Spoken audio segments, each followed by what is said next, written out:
ladies and gentlemen. Welcome and thank you for tuning in today. This is Henrik, and it's good to be back with you once again. We had some traveling to do at the end of last week into this one, so we had to skip a couple of shows to be able to keep up with everything going on. So we say thank you to everyone who tunes in regularly for understanding. You know, we never really take breaks from the show, not even over Christmas, New Year's, or Easter. So I'm sure you're cool with us going out there getting some footage for future projects. So anyway, if you're new to this show, tuning in for the first time, or just stumbled across us, the best place to check us out is at redicecreations.com. Go there for radio shows, news, videos, and more. We return to today not on an easy note. We're going to hit you off with a heavy topic.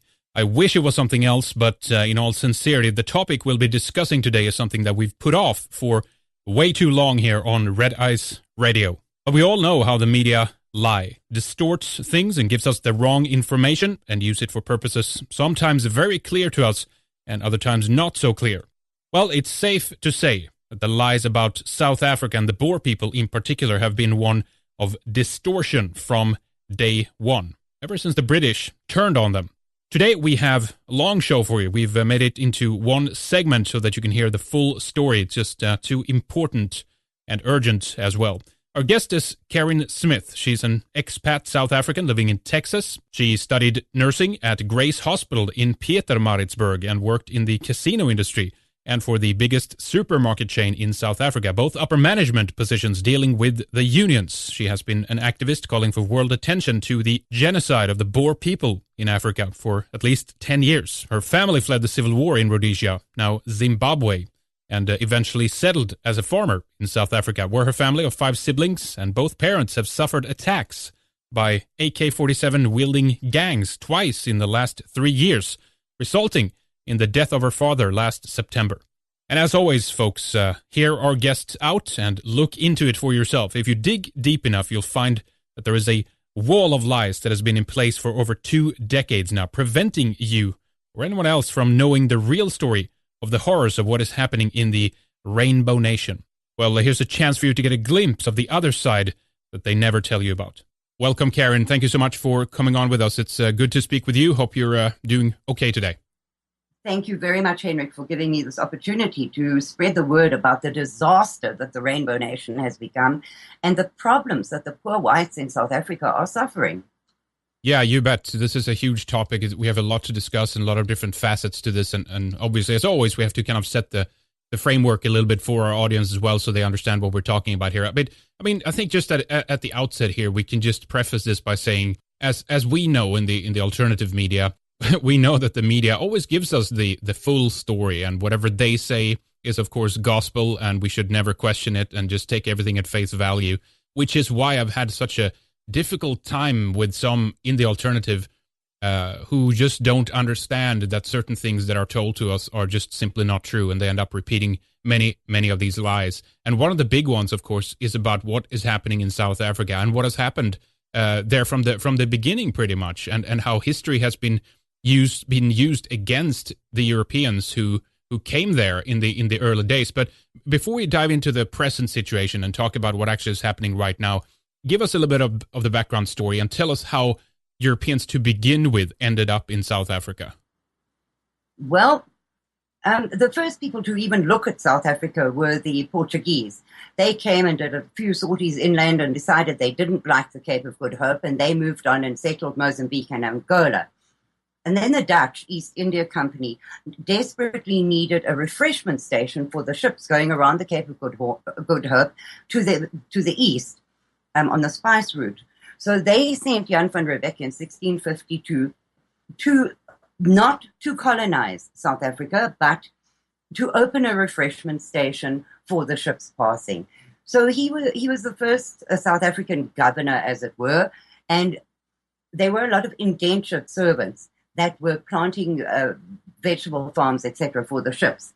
Now, when they landed there were no blacks in South Africa whatsoever. There was one little group of blacks who are not really the big pitch black African warriors that one thinks about Africa being infested with.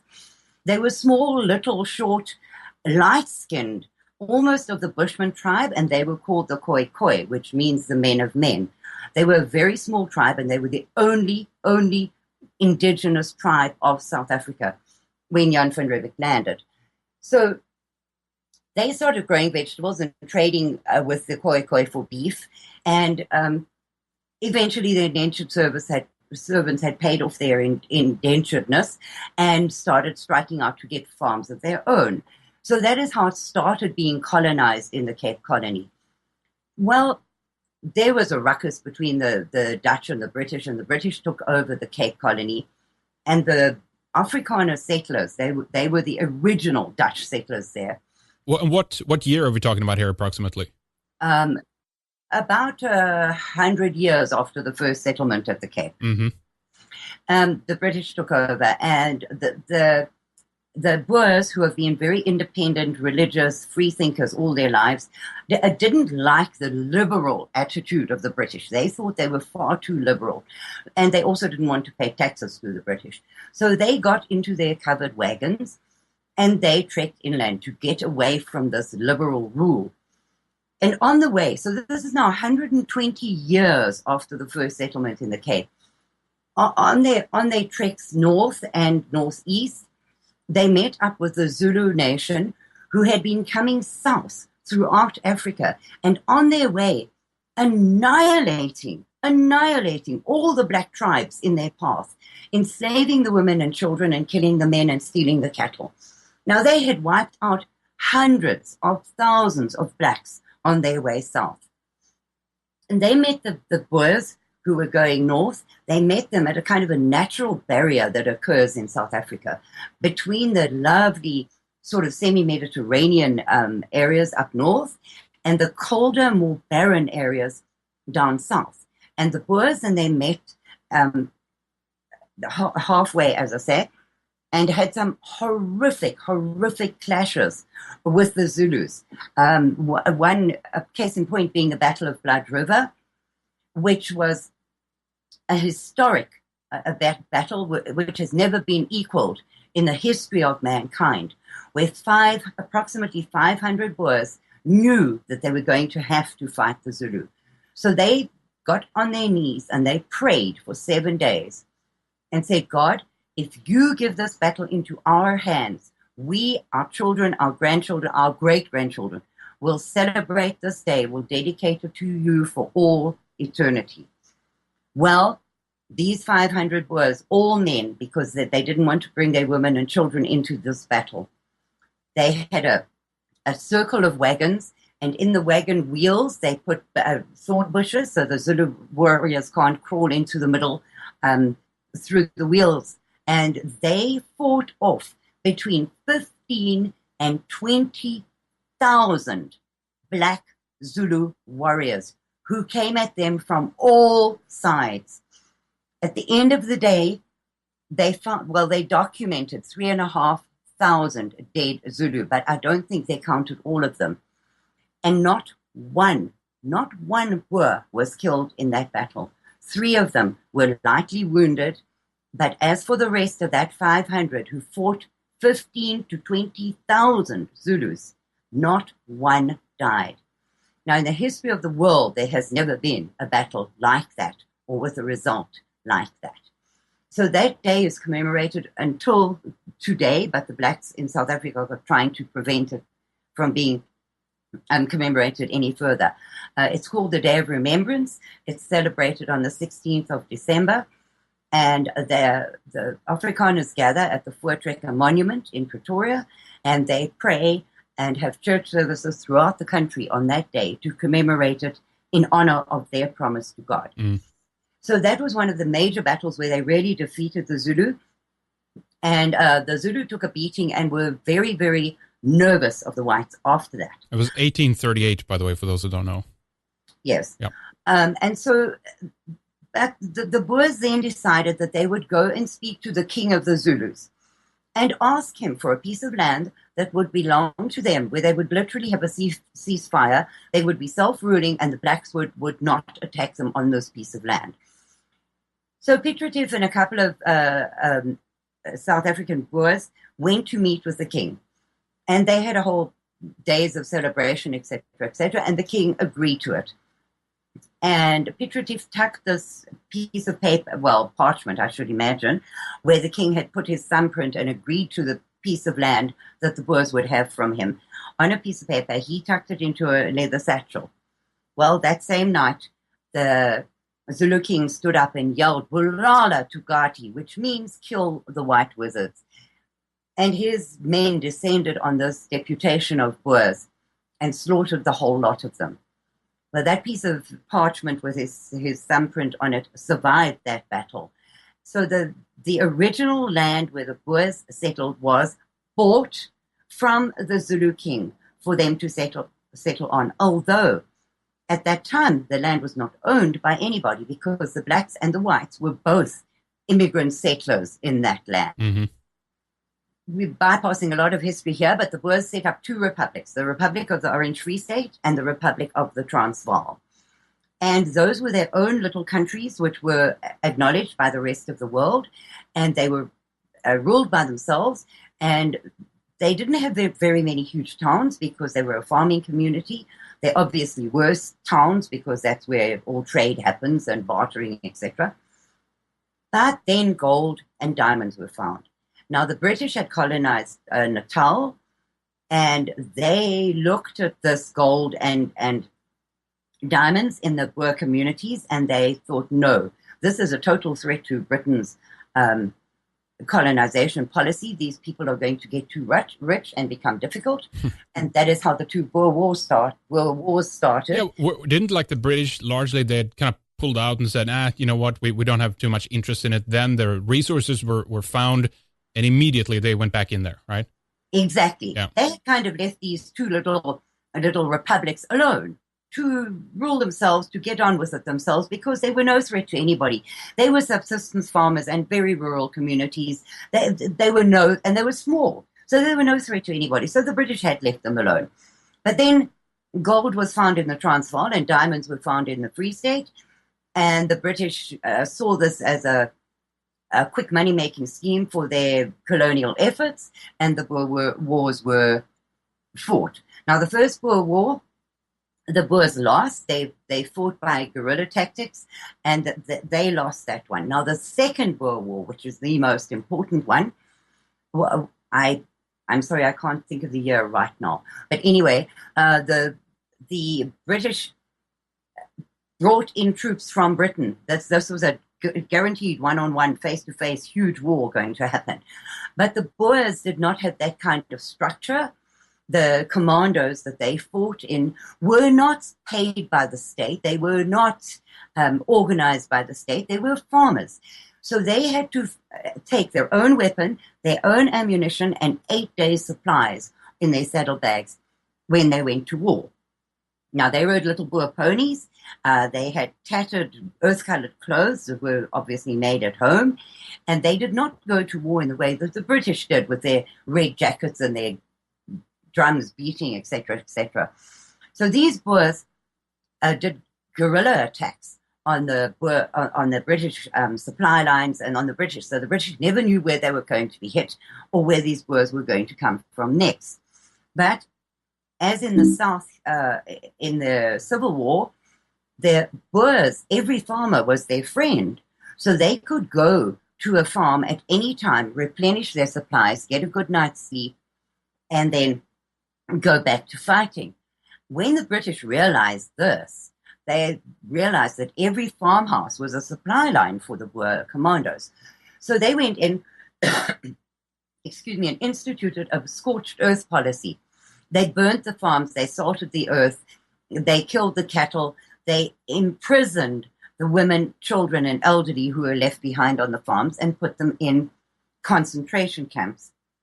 Now, those British concentration camps were an absolute travesty of, when we get to it later, you will see that the squatter camps today where the whites live are exactly the same kind of thing. Mm. But the British didn't take care of these people at all.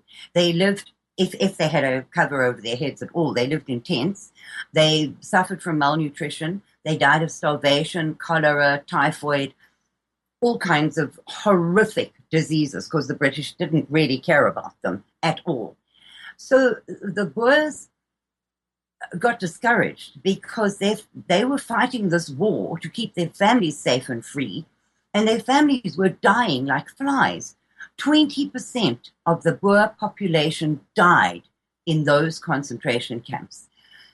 So the Boers flew the white flag of surrender in order to stop any further deaths amongst the women and children.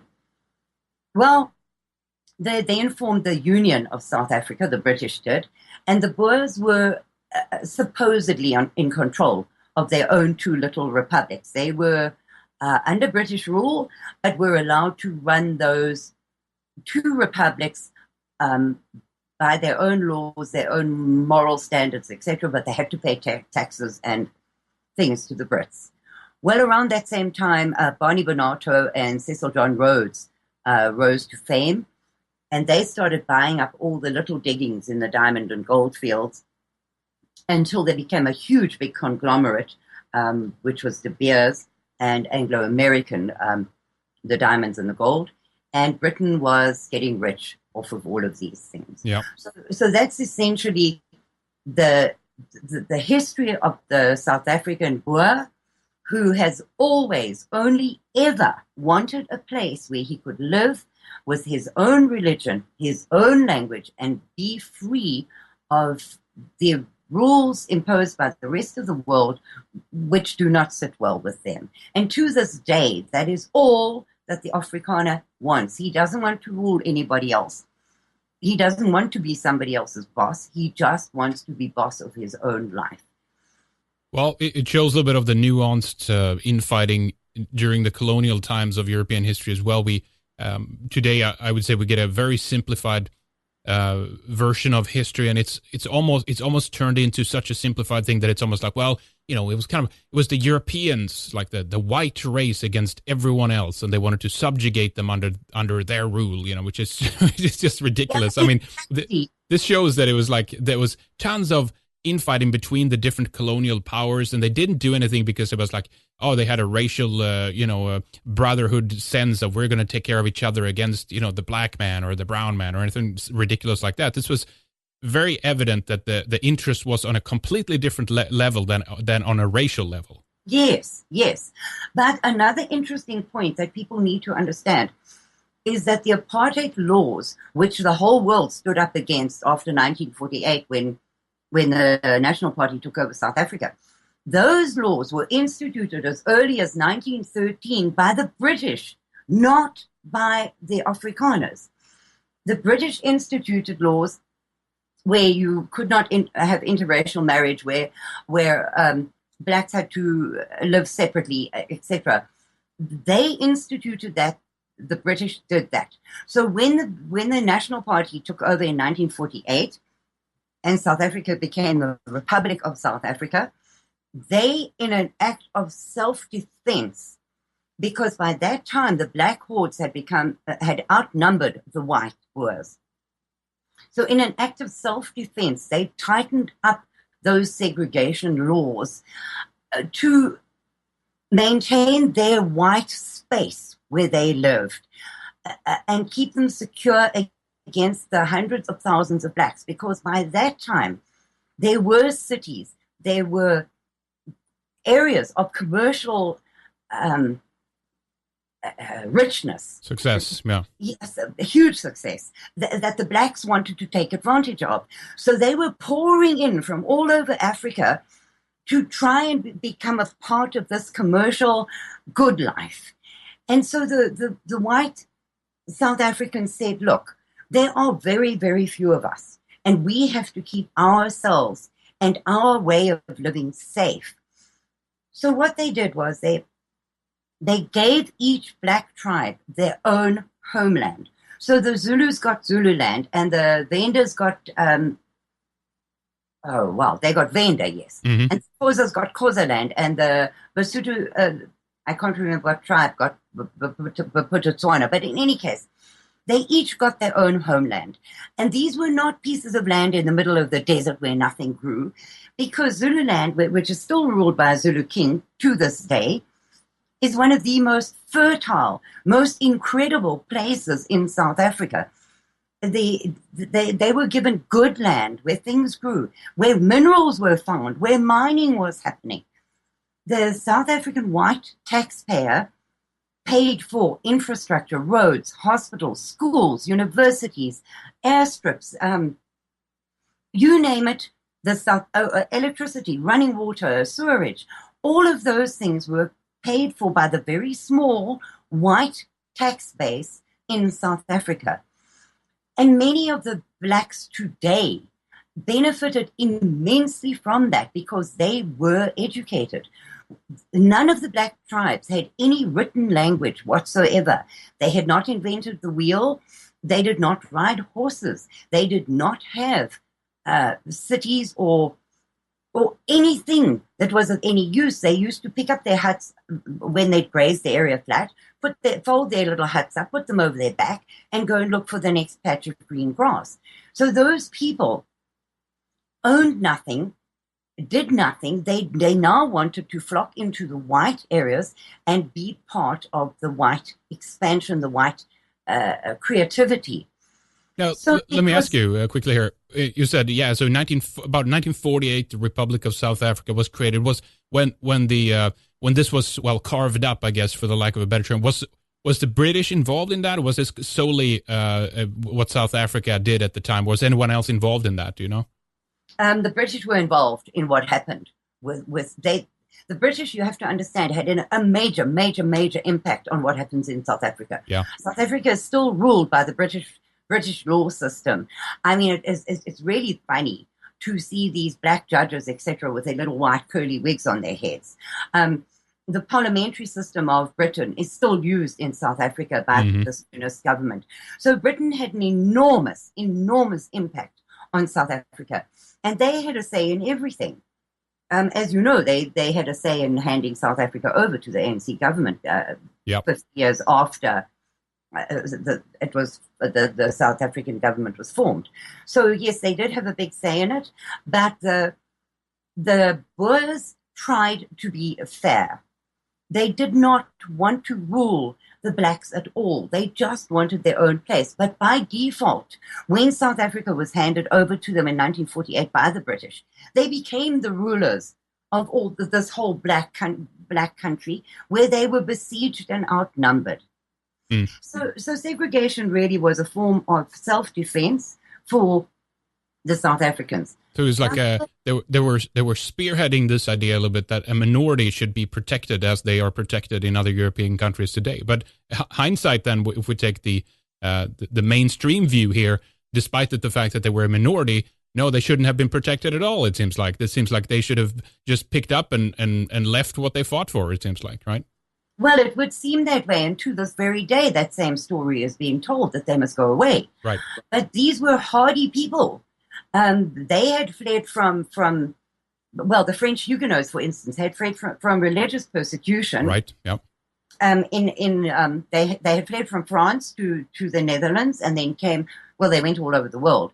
But the ones that came to South Africa, they planted the first vines and wine farms in South Africa, which exist to this day, with some of the best wines in the world made there. So they were a polyglot of people. They weren't just Dutch, they were French, they were Portuguese, they were Germans, because we had German East Africa, which is now Namibia, became Southwest Africa and then Namibia. So they were all kinds of European people mixed together, but still very, very few of them, because South Africa is big and they were settled widely, I mean, from the Cape right up to the borders of Zimbabwe.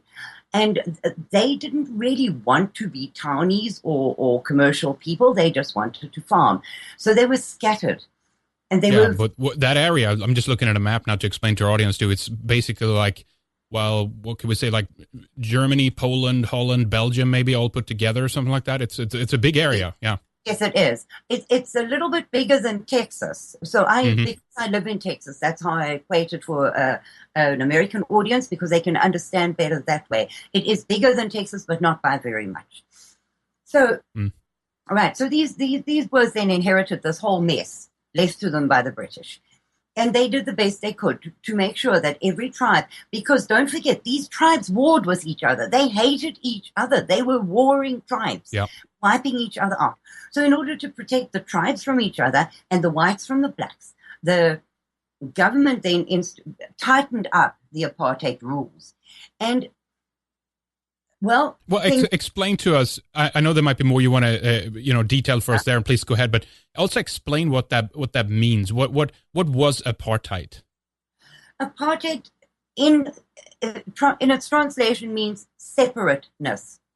So apartheid, the root of apartheid is a separate development, separate but self-ruled for all. For all. So no matter who you were, you lived separately and you ruled yourself by your own rules and morals and ethics. You spoke your own language and whatever, but the whites would at the same time help you to come into the modern century by giving you hospitals and roads and schools and clinics and everything free, just by the way, in the black homelands. Everything was free. Not so much for the white people who lived there. So separate development is basically what apartheid is. And we had it here in the States. It was segregation. It's the same thing. The blacks were not allowed to go into white hotels. They were not allowed to. They were whites-only benches. They were whites-only waiting rooms. They were whites-only toilets. But at the same time, they were blacks-only as well. So They were side by side. It wasn't that the black was just left, well, I need the toilet and I've got nowhere to go. No, he had his own places in the white areas, not just in his homeland, in the white areas. But there were very strict rules, like white by night. The white suburbs in the towns in South Africa were white by night. And if a black were to be found on the street there, the police would arrest him and demand to know why he was there. So there was a pass system instituted. And this is one of the biggest, the starters of the biggest problems in South Africa, where the dom pass is what the blacks called them, the stupid pass. Now, they had to carry this at all times. And if they were found without it, they would be arrested and thrown into jail. And if they were found where they shouldn't be at a time where they shouldn't be, they would be arrested and thrown into jail. And they would be left to explain what they were doing there. And this was to keep the white suburbs free of these marauding blacks during the nighttime hours. But at the same time, what the world does not tell you is that the whites also had to carry a pass, an ID book. You had to have it on you at all times. You have a number given to you at your birth, your identity number, and that number sticks with you until you die. And in your identity book was put your birth certificate, your firearm license, your driver's license, your marriage certificate, your name and address. Everything pertaining to your life was in that book. And you had to have it with you at all times. Sorry, let me explain something here as well, because you raise a very important point that the idea of separateness is something that, people have to, take away the association that we have to this today, and you have to understand the historical background to this. That this is what the British did.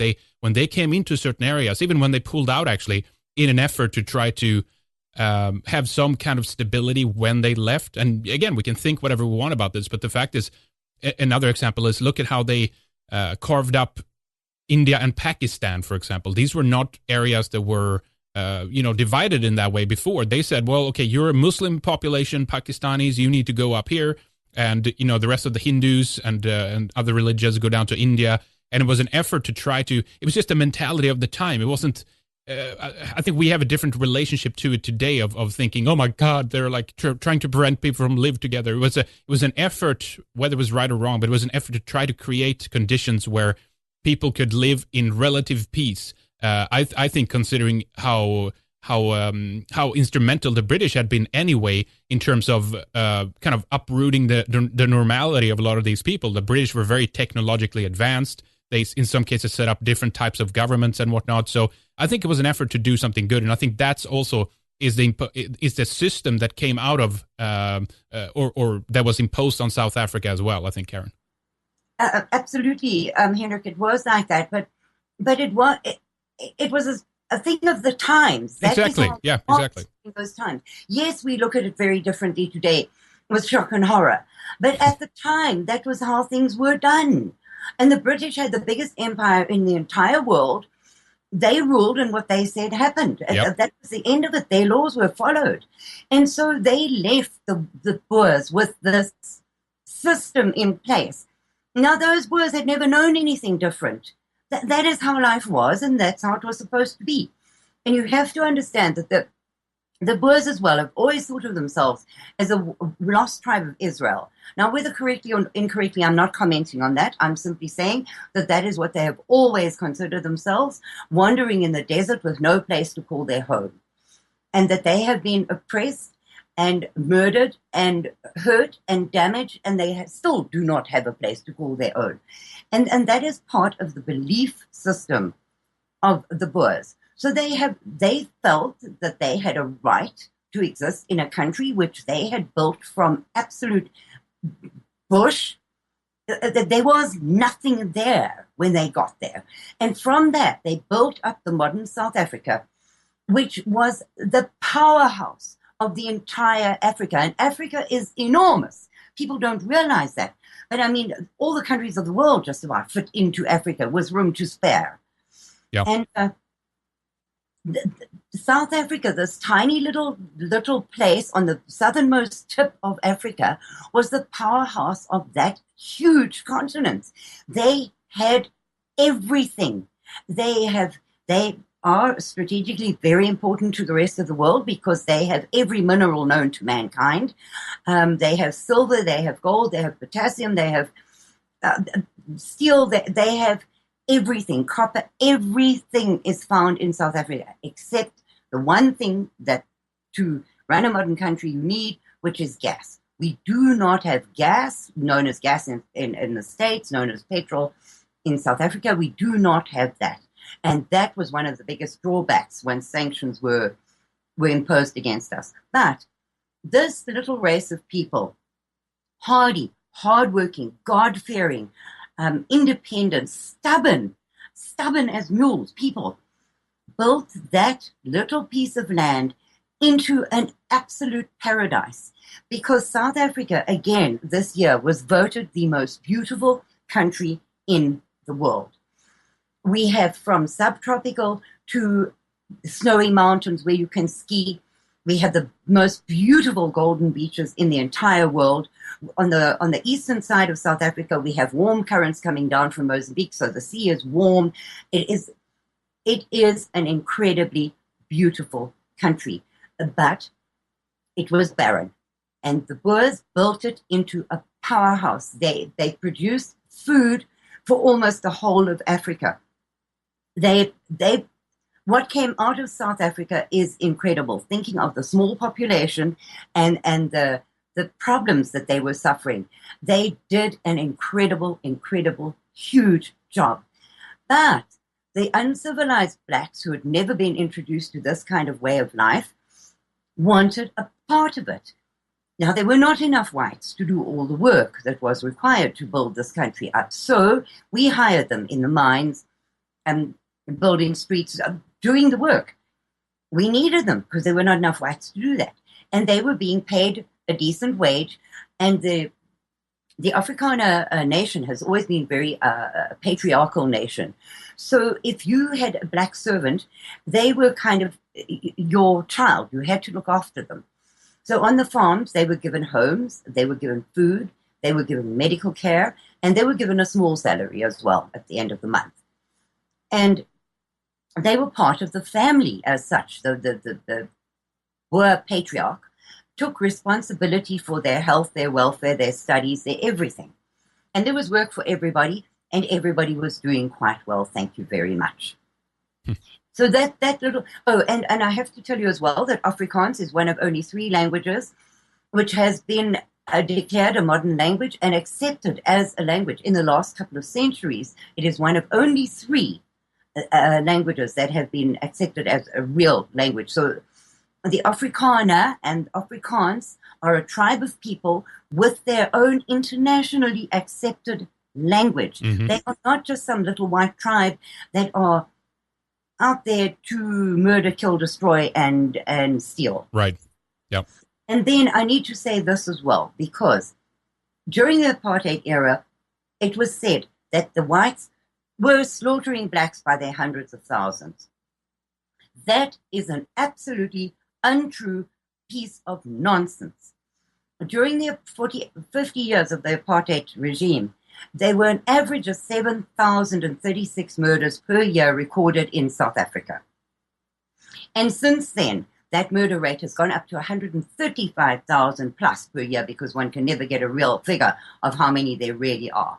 So 7,000 a year, and that included black on black murders. That was not white on black, it was black on black murders. So the story that apartheid had to come to an end because these terrible Boers were killing the blacks by their hundreds of thousands is also absolute nonsense. And those figures can be looked up, because they set up a Truth and Reconciliation Commission when they ended apartheid, and the blacks themselves put those figures out of 7,000 per year average deaths. Right. So that is another story that really needs to be hit on the head, because it is not true.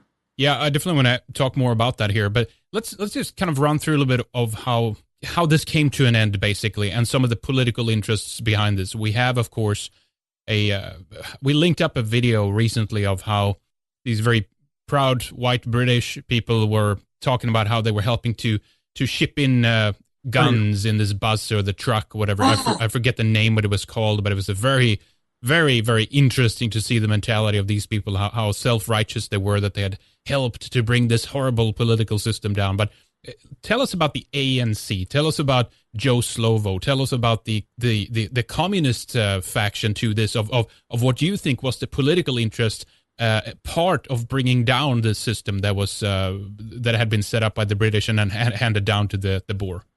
Well, that is a whole different story. So we need to start with the icon, this icon of peace who has statues all over the world and who everybody worships as if he were a god, Nelson Mandela. Right. Because that is the one South African that everybody knows about, and everybody has got a very, very, very wrong impression about that man. So Nelson Mandela is a Venda, and he grew up in South Africa, and he became a lawyer under this terrible oppressive apartheid regime, where he got an education and became a lawyer. I don't want to speak to how he became politically involved with anything, but he was a terrible, terrible man. He was a communist. His agenda was to slaughter as many whites as possible and to take the country over for his black brethren. Now, when he was taken to court, and this you can Google as well, because the entire transcript of his trial is available online. He was accused of 156 plus crimes of murder, treason, and traitorous acts. And he pleaded guilty. He had pleaded guilty to 156 of those charges against him. So he didn't even contest them. And when they went to investigate what arms and ammunition he had, this man was responsible for warehouses full of limpet mines, grenades, etc., etc. So his agenda was definitely not a bush war. It was a war on the white civilian population. That is what he intended.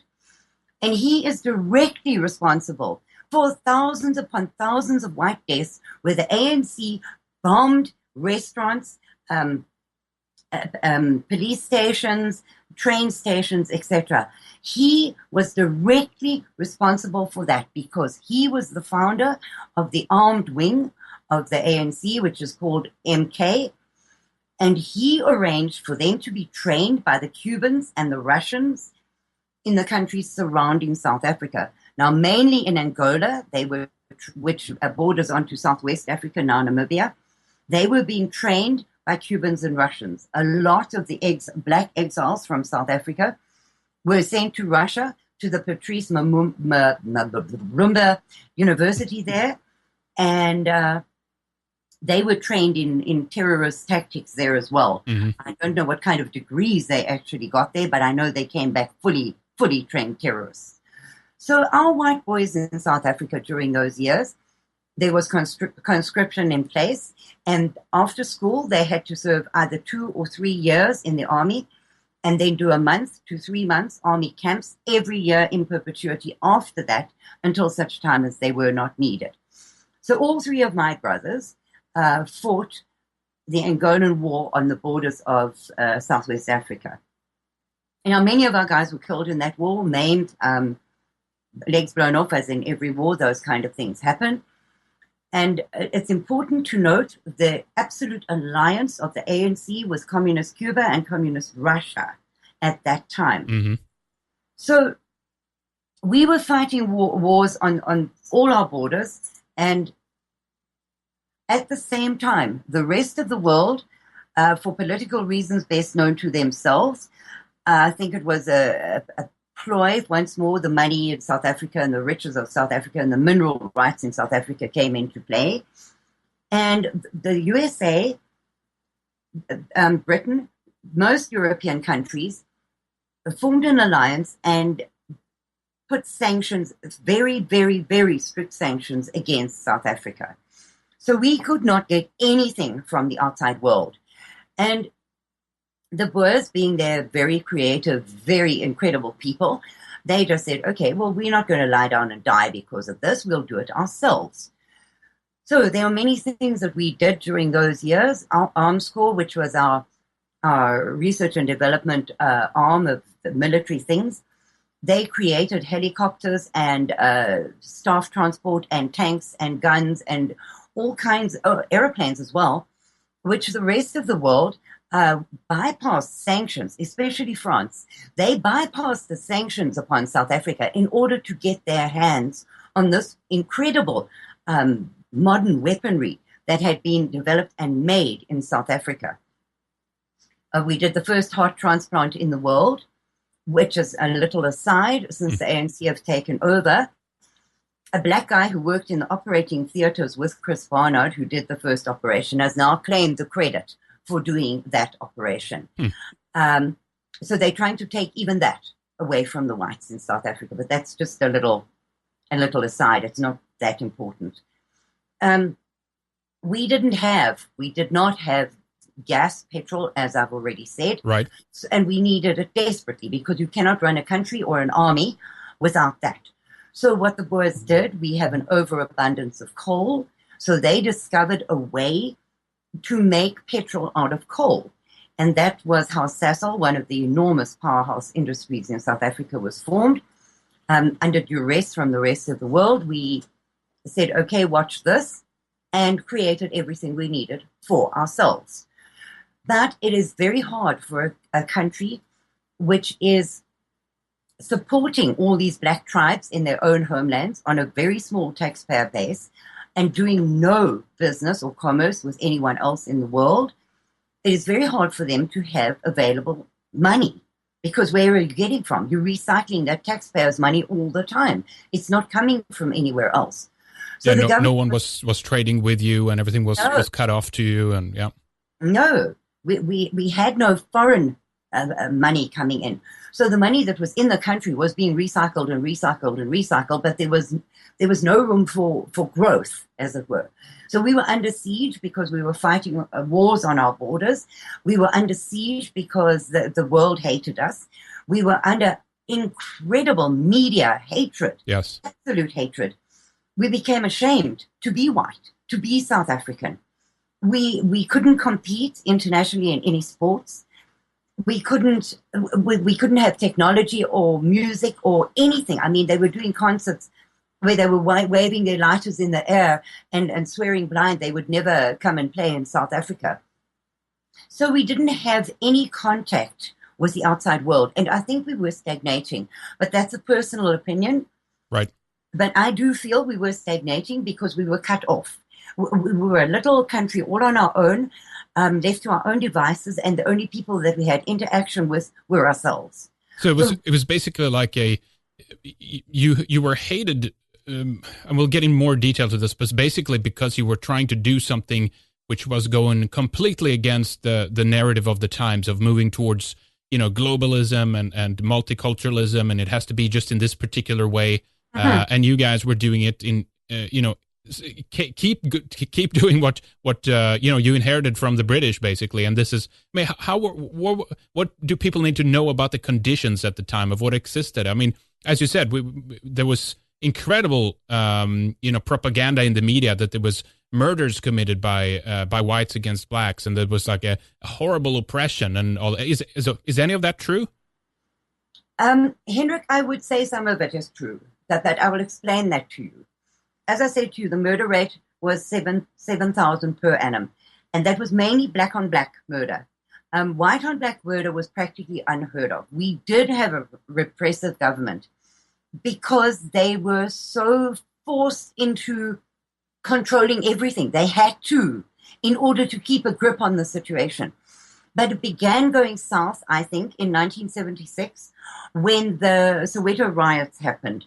Now, these black children were living in a poor suburb, which was a black suburb. Soweto has always been a black suburb. In a white area in Johannesburg. So it was in a white city, but on the outskirts of the city. Now, they had schools and they didn't want to be taught in Afrikaans. They wanted to be taught in their own languages. Now, you have to understand that even today, there are no school books written in Zulu and Xhosa and Venda and Sotho, and there are no school books written in those languages. So they demanded that they be taught in their own language. Now, when the blacks riot in South Africa, from days of old to up to today, they go really crazy. They burn things, they loot, they break, they stone cars, they kill each other. They revert to barbarism when they riot. So these rioters put the school children in front of the march and set out to burn and destroy everything in sight. So the police were obviously called in. And it became an absolute disaster because the Defense Force was called in and some black children were killed. And that was the beginning of the awful, awful press and the awful struggles for the white South Africans. Now, I suppose it could have been handled better, but you have to remember that South Africa was at war on all our borders. We were not officially at war internally, but we were having bombs exploded in our suburbs, in our restaurants. It was a war zone. So the South African government used war tactics on this riot. Well, those pictures of that black school kid that was killed went viral. They went all over the world. And the world turned on us and said, okay, you people are killing children. You're not just killing blacks now, you are killing children. Right. And you are beyond the pale. We are going to destroy you. Yep. If you do not stop, we will destroy you.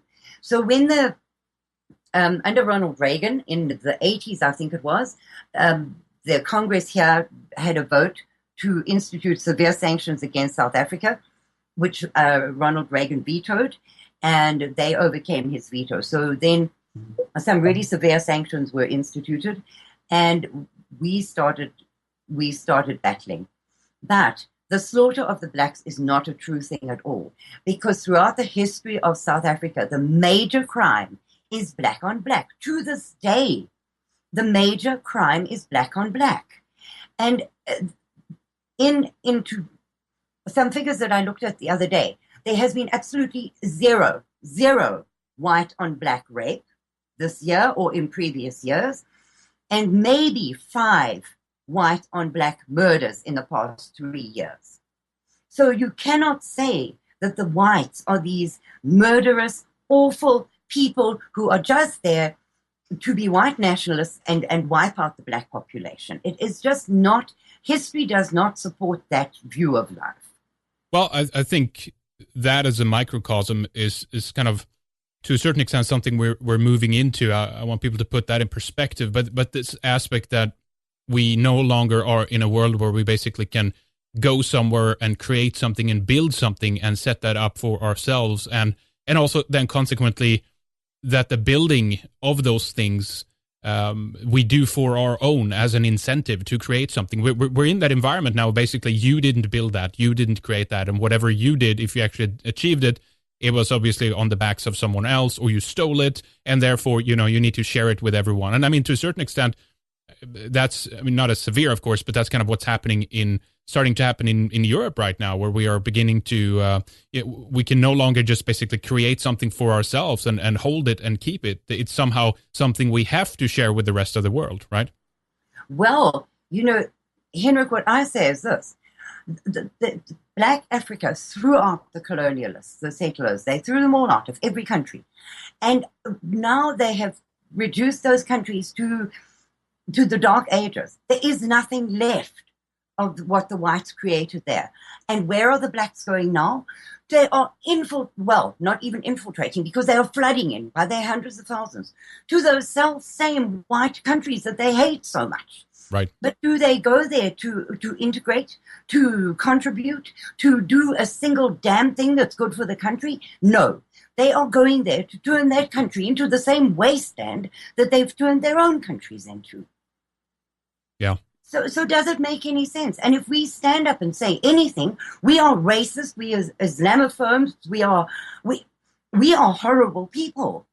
Yeah. So we're not allowed to defend ourselves even verbally against this onslaught on our beliefs, our values, our things. Let's take that in the opposite extreme direction. What do we need to do to, let's say, please others? And so we can't work for ourselves. We can't build something up and create it for ourselves. Obviously, that it needs to be shared or something. But I mean, when will there be a situation where the opposition here is satisfied, if you will? when will they say, oh, this is a good situation, let's keep it at that and let's work together? I mean, is that ever going to happen? And Henrik, this is once more just my own opinion. I could be very wrong. I don't have any facts and figures to back it up with. But my opinion is that they want the entire world to be coffee colored, to be no more whites, to dumb us down to the lowest common denominator. Because equality, to me, I've watched it all over the world. Equality does not mean lifting up the bottom people.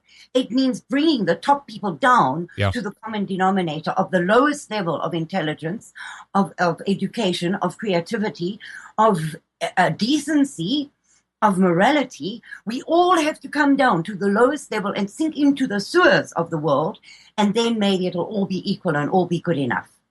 Yeah, equally miserable, I guess. Yes. Yeah.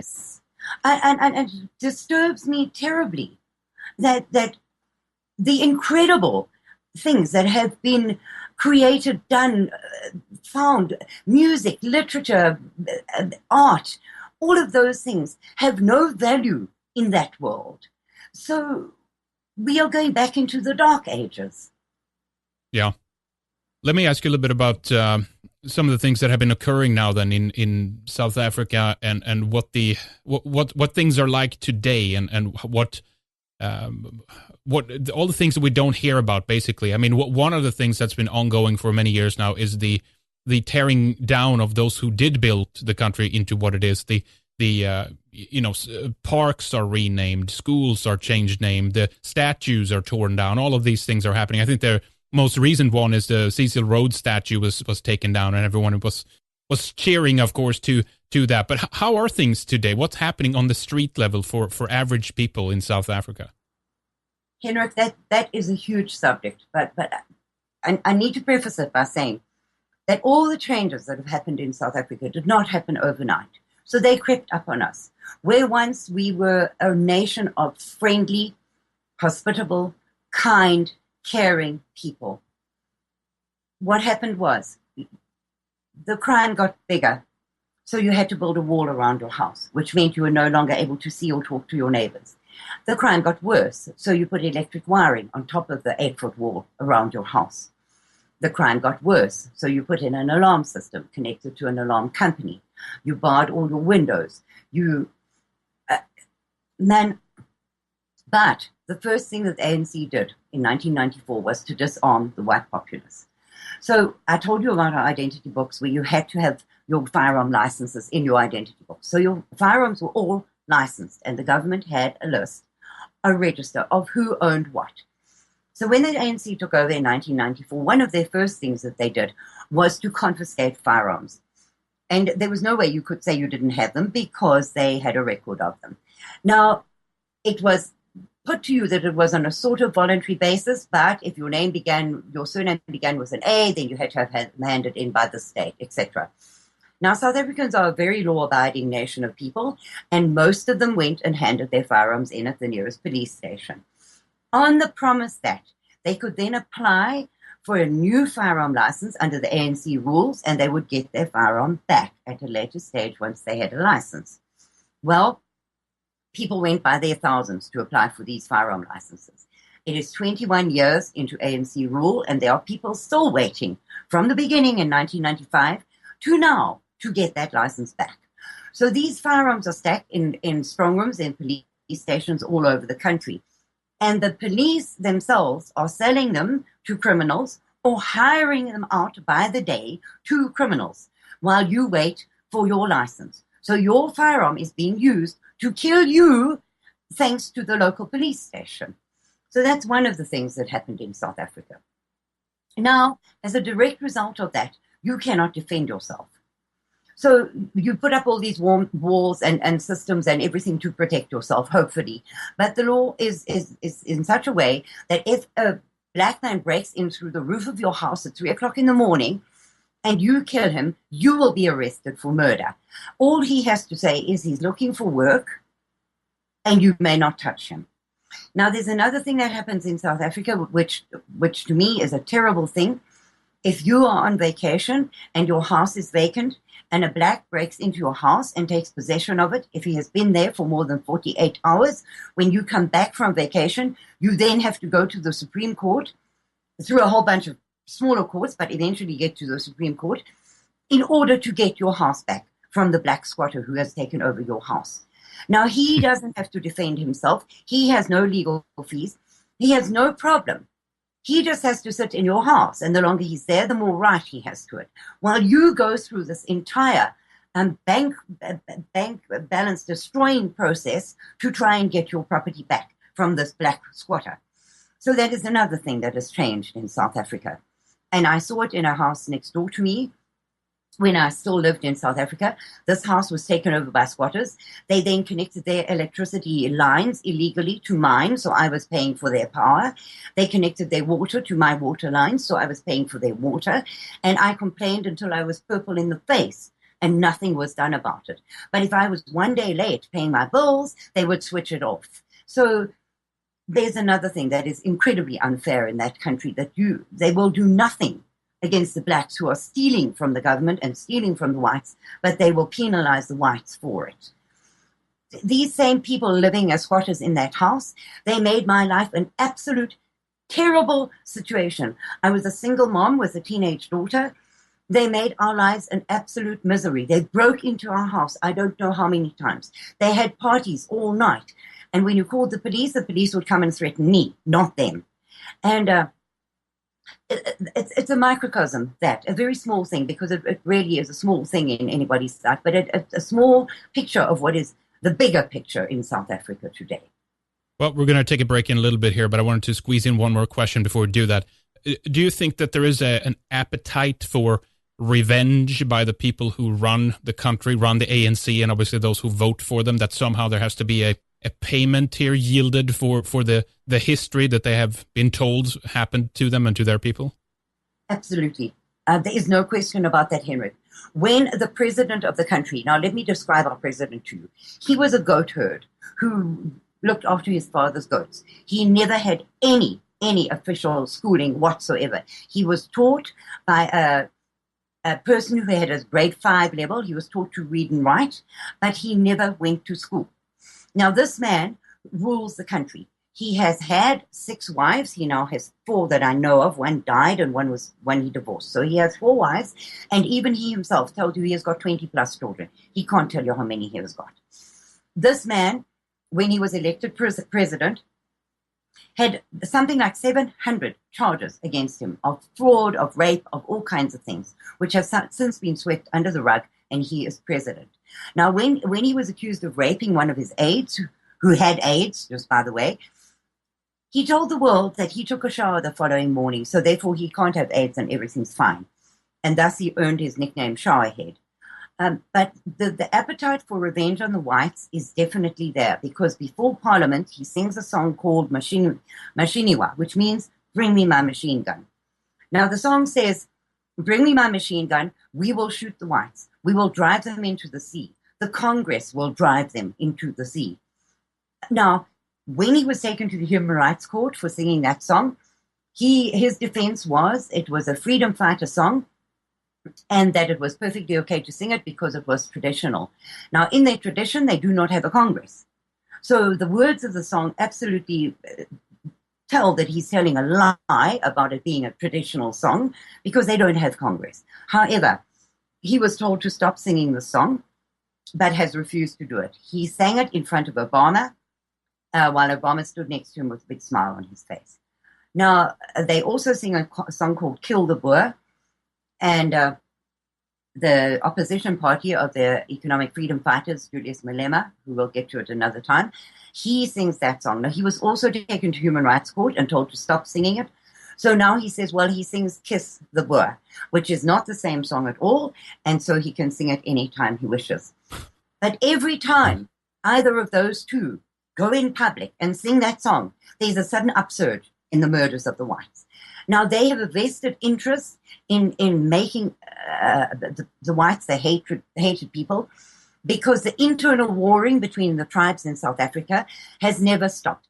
They hate each other. So if they did not have a common enemy, the whites, that keeps them held together, they would be turning on each other, which would not be a good story for the ANC government. So yes, they have a vested interest in stirring up hatred of the white people. Oh boy. Well, we have much more to discuss here. We're going to pick up in a little bit. I heard that the EFF, the Economic Freedom Fighters, were I think they were like even more extreme than the ANC. They were like complaining on them for being weak and not doing enough, right? Isn't that right? They're a newcomer on the block, right? Yes. And they are the future of South Africa and the fear of every white person in South Africa. Because the leader of the EFF is Julius Malema, who was the ANC youth leader. Now, he helped to ask the original, the second president of South Africa, his name was Mbeki, he helped to get rid of him and put Zuma into power. Now, when Zuma was in power, the ANC Youth League and Zuma came to blows with each other. And Julius Malema was ousted from the leadership of the ANC Youth leadership, and he was then suspended from the ANC party altogether. So he then went and formed his own party, the Economic Freedom Fighters. Now, Julius Malema is a young man with an equal education to our illustrious president. He failed woodwork at school, did Julius, so you understand how intelligent he is. And he formed this party. Now, you need to understand that under the ANC government, the black youth unemployment figures are over 50%. So Malema has got this entire disenfranchised, disenchanted, angry a group of young people on his side. You would think that the blacks would see that the watch that Malema wears is more than they will earn in a lifetime, that his mansions, his cars, his everything, you would think that they would see that as a bad thing, but they do not. They see him as a symbol of the opportunity for the black youth, that if they just stand up and shout loud enough, they can be Julius Malema. Now, Malema is a great admirer of Robert Mugabe, also known as Mad Bob Mugabe. Oh, yeah. Crazy. The president of Zimbabwe, who has slaughtered whites and his own people at a rate not seen in Africa for a very long time. He has reduced his country to an absolute poverty-stricken, hopeless, helpless, not even third world. I don't know what I would call it. But he is still in power. Yeah. Malema admires Mugabe greatly and goes to him for advice and gives him advice. So when Malema was campaigning for his party for the last elections, his banner said the honeymoon is over for the white people in South Africa. Now, he's subsequently come out and said that the whites have a place in South Africa and he's not going to chase them out. But with the next breath, he says that we must take all white land away. Whites own too much land. It must be taken away from them. We must nationalize the mines, the banks, the building societies, the insurance companies. Everything must be nationalized and belong to the people. And if he comes into power, that's what he intends to do. Well, you guys are not a protected minority, as we here in Europe that we have to protect other minorities. Like, in fact, we are actually bypassed in terms of some legal rights favorable to minorities over our own. And on a world scene, we actually are the minority. But we have much more to talk about, and we'll pick up here in a little bit. I just want you to mention some of your websites, or where people can go to find out more of the work that you're doing and trying to raise awareness about this? And please give out some of the sources where people can go, Karin. There are a huge number of websites about South Africa, but there is a Dutch journalist. Her name is Ariana Estate, and she was a journalist in South Africa who has subsequently gone back to Holland. Now, she has campaigned tirelessly for the whites in South Africa, and she has a website called Censor Bugbear. Censor as in censorship, and Bugbear. She has the most up-to-date, most verifiable figures, numbers of the deaths, white deaths in South Africa. So her website is invaluable. There is one, but you need a very, very strong stomach to go to this website, because they have got pictures of the actual murders, the rapes, the torture inflicted on the white South Africans. It is called Afrikaner Genocide Museum. One of the useful things on their website is that they have got over 70,000 documented white murders by date, by name, and by what happened to them. It's about 650 printable pages of the murders against the whites in South Africa. But I would warn you again that it is a very disturbing sight, because what is done, the torture inflicted on the whites before they are killed, is horrific. Yeah. There is Mike Smith's political commentary is a fantastic site, very informative. He has written a series of articles called Opening Pandora's Box, which are a history of South Africa and an absolute documentary of what has happened in South Africa from the beginning to today. That is invaluable reading. It's a long read because he updates it all the time. But if you really want to know what's happening in South Africa, he writes fantastically well about it. I am on Radio Free South Africa on 3 channels, 3 times a week. Unfortunately, I have not had time yet to put up a webpage. I've done 9 radio shows this week, so you understand that I'm a little bit overwhelmed and inundated at the moment, because I am a disabled grandmother and trying to run my life at the same time as defend 3.5 million lives in South Africa. So I'm trying to get a website of my own put up, but it's sometime in the future. So those are the best websites I can direct you to if you want to know about the squatter camps in South Africa. There is a South African charity, which is my charity of choice, where I know every penny actually goes to the poor whites in South Africa. It is the South African Family Relief Project, SAFRP, South African Family Relief Project, SA.org. They have got pictures of the squatter camps. They have got pictures of the absolute horrible circumstances that the whites are living in today. All right, a couple of good websites there, folks, for you to check out. We're going to have the links up to this, of course, but do check out SAFRPSA.org. That's one of the main websites mentioned here, and of course, the other links we'll have up. But much more to discuss. Stay with us, Karin, and we'll return shortly after a break. Thank you for joining us here in the second segment. We're speaking together with Karin Smith about South Africa and how the white European people have been treated in that country since the end of apartheid. And of course, we've been going through some of the history as well. And it's a massive subject. There's so many different components to it. There's so many different facets, and it's challenging to piece it all together. But Karin is doing a great job explaining the background to us here so that we can understand why things are the way they are and how it came to this place and position. But one thing I wanted to ask you about is that, there certainly is a lot of problems in the world. There's no denying that. And I'm not trying to in any way put down what's happening in South Africa. In fact, quite the opposite. This is a very unique situation when it comes to the horrible atrocities that have occurred in that country. But as the rest of the world is concerned, we've heard plenty of various problems that occurs in various countries and basically genocides in different forms, or when a government targets its people in different things. But for some reason, this is largely being kept out of the media, and it's funny to hear as well. Well, not funny, but it's ironic that the behavior that they claimed that you Europeans subjected the black South Africans to is something that they subjects you to now. And why is this not being brought up in the media? Why is no one recognizing this and talking about this? Because every time it comes up, then you get charged with all these words and whatnot, that you're the hater and you're the one that's ignorant of history. And I mean, there certainly is a battle ongoing in terms of the information war on top of everything that's happening, Karin. Well, that is a question that I've asked every South African. And as far as, okay, the general opinion is that the world cannot admit they made a mistake. So they were so vocally anti-white South Africa that they cannot turn around and say that, well, that was a terrible mistake we made and we need to fix it. That's very simplistic, I think. But at the same time, it's also true. And my opinion, and again, I say I do not have much to back this up, in my opinion, it is an experiment to see whether they can annihilate the whites in a country without the rest of the world paying attention.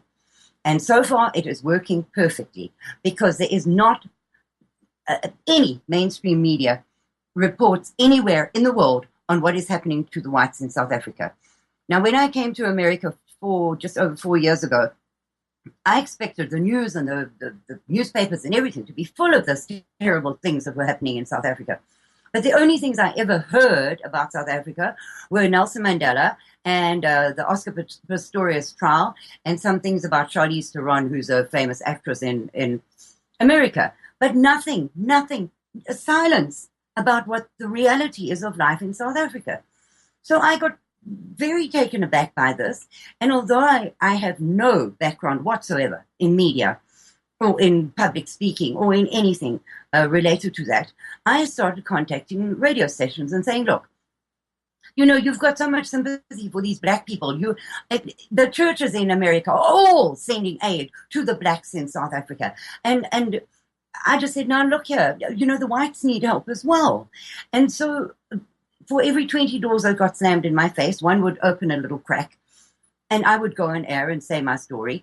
And but for the rest, the media is dead silent. Now, we have a group of people who write to politicians throughout the world. Once a week, we send them emails with latest updates on South Africa.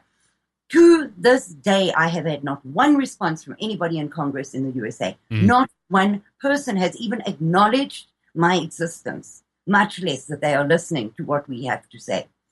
However, there are a couple of articles in American journals today. The New Observer has an article today about truth and lies about South African history. Blacks are not indigenous and arrived at the same time as whites. So that is a really big thing because I've never seen anything like that before. And then in the National Review, they have had a couple of articles. One, white South Africans are in grave danger. There may be a solution. And the Mail and Guardian, which often does South African things, but it also is published, some of it in South Africa, talking about politics results in filthy water. So, and there's another one in Prague.org, which is a friend of mine, Dan Root, Dr. Dan Root. He is a South African activist who has been treated shabbily by the government because he speaks out. His website is prag.org. He writes, South Africa is sleepwalking into disaster. So yes, there is a slight awakening happening, but I also think because every country in the world is in a mess right now. And right. that is the truth. The people are so busy trying to survive and to make their own way in life and to take care of their own selves and their own families. They do not have the attention span or the money or even the compassion, really, to care about a country so far away that most of them couldn't even put their finger on it on a map. So why should they care about the small white race in South Africa being annihilated? They should care because they are seeing now that if they had paid attention for the last 20 years to what was going on in South Africa, they might have had a better idea of how to stop it in their own countries. But they turned a blind eye to it, and now they have it in their own country. Sweden has got incredible black on white rape statistics. Incredible. The USA, I read today, 30% of the crime committed in the USA is by illegal aliens. Yeah. If you look at Spain, Belgium, they are being overrun, absolutely overrun by these hundreds of thousands of refugees from Africa. Now, if they had been paying attention and if the media had let them know what was happening in South Africa, they might have been more prepared. So for me, it's an experiment in seeing whether it will work, killing off the white race in South Africa, and it is working. Yeah, it's absolutely horrible. I mean, let's face it. I mean, this behavior would never be acceptable if the roles, if the players involved, if you will, were swapped out. I mean, we would heard about this day and night, but for some reason, whenever it's whites on the receiving end of brutality and horror and atrocities, largely nothing is ever said, because I mean, there is this undertone within that comes from the university world of cultural Marxism and all these people that are basically seeing whites, I guess to a certain extent, then they are so shallow that they just take it on the skin color level, but that whites somehow they represent an oppressive force. So whatever happens to us, we deserve it. It doesn't matter if we have a person growing up today, a young child, a girl who's 3 years old who had nothing to do with any of this previous political debacle that's been going on, or wars back and forth or atrocities, but somehow her behavior of being mistreated because of who she is, that somehow is still okay, isn't it? Well, it seems to me that I don't know what you would call them, but for me, the elites, the oligarchy who rule this world, and there are a handful of them, they have made us so ashamed of being who we are. Now, you can have Black pride, you can have Hispanic pride, you can have Chinese pride, you can have Green Martian pride. It doesn't matter. That's fine. But the minute you have white pride or anything, mention whites, and immediately you have all these terrible isms thrown against you. Why do we have no right to be proud? We are proud. We created the Western world. We created Western civilization. We created cars, telephones, computers, the internet, music, art, language, books. We created that. Do we not have a right to be proud? Yeah. And yet we don't. We don't. We're not allowed to. Yeah. I don't understand it, Henrik. I don't understand it.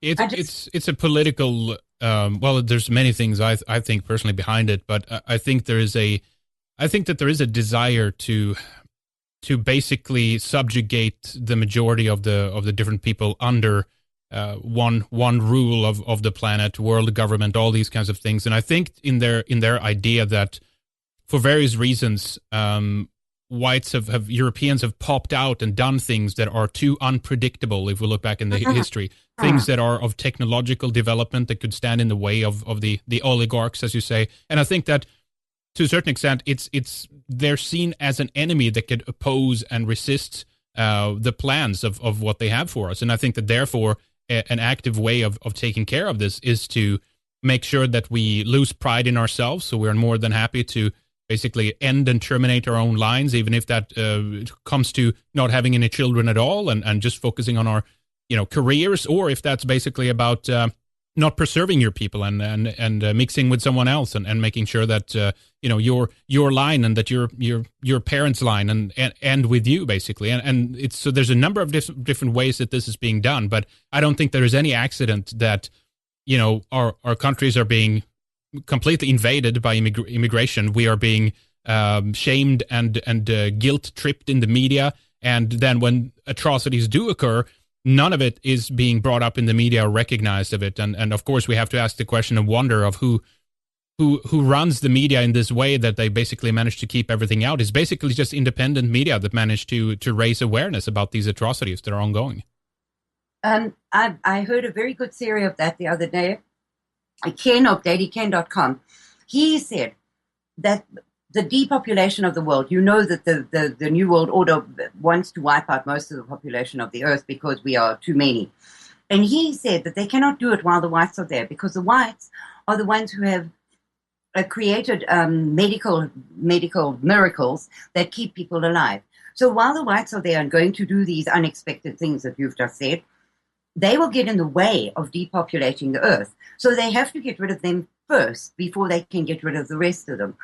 Now, you don't have to subscribe to that theory, but it's a very interesting theory. Yeah, I agree. There's some reason there that they're targeting us specifically first as well. And it's an experiment, I guess, too, to see what but surely the reaction to this is not just going to be that we're going to lay down and give up and die. I mean, let's go back to South Africa a little bit and talk about what is the Afrikaner, the white European population there now? Is it about 2.5 million people? Do you know?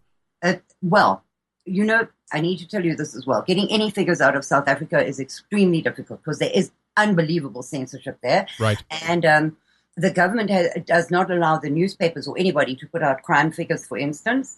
The government puts them out if and when they feel like them. So approximately every 18 months, they will bring out crime statistics, but they are not split up into racial groups. So although the crime statistics are not even true, because we can prove with the documented murders that we've got that they're reporting nonsense, get any figure out of South Africa is difficult.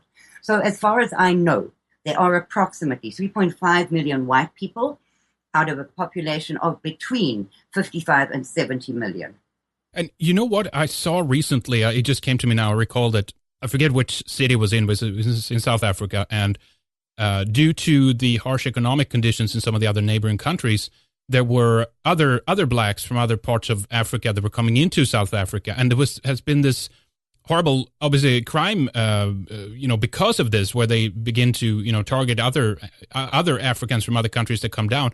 And in this instance, it was all over the Daily Mail in the UK. The Telegraph wrote about it, CNN, and all these things. So I guess in certain instances, depending on the skin color of the victims, it does actually come to the surface, I guess.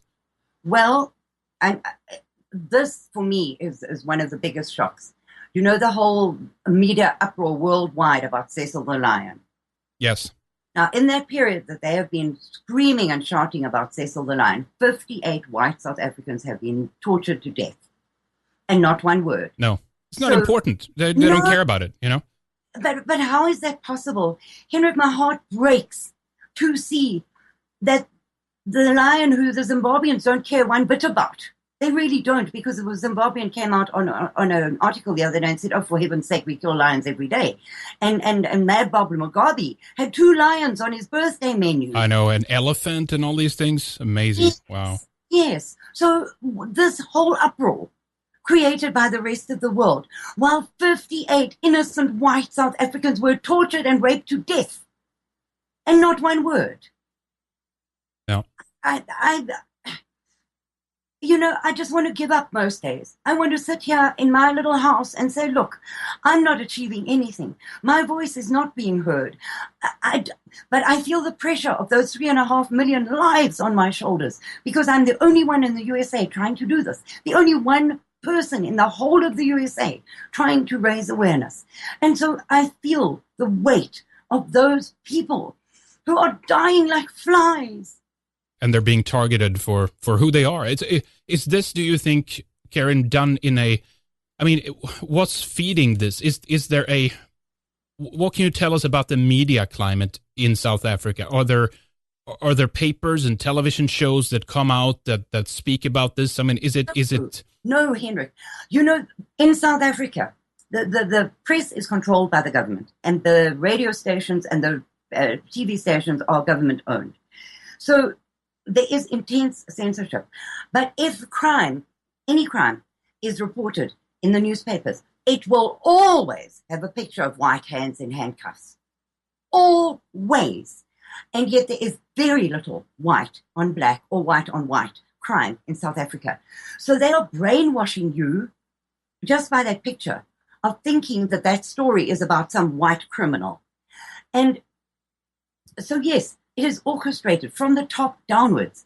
And it is a terrible thing. I would like to talk to you about squatter camps in South Africa, because this is a story that the world needs to know, and they need to pay attention. So there are 119 plus race-based laws in South Africa. Now, in the Constitution of South Africa, which has been held up in the American Congress as the best constitution in the world, better than the American one, it says that there will be no discrimination by means of color, race, sexual preference, etc.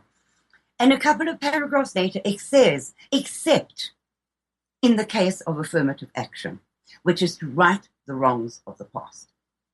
So our Constitution itself contradicts itself in one breath.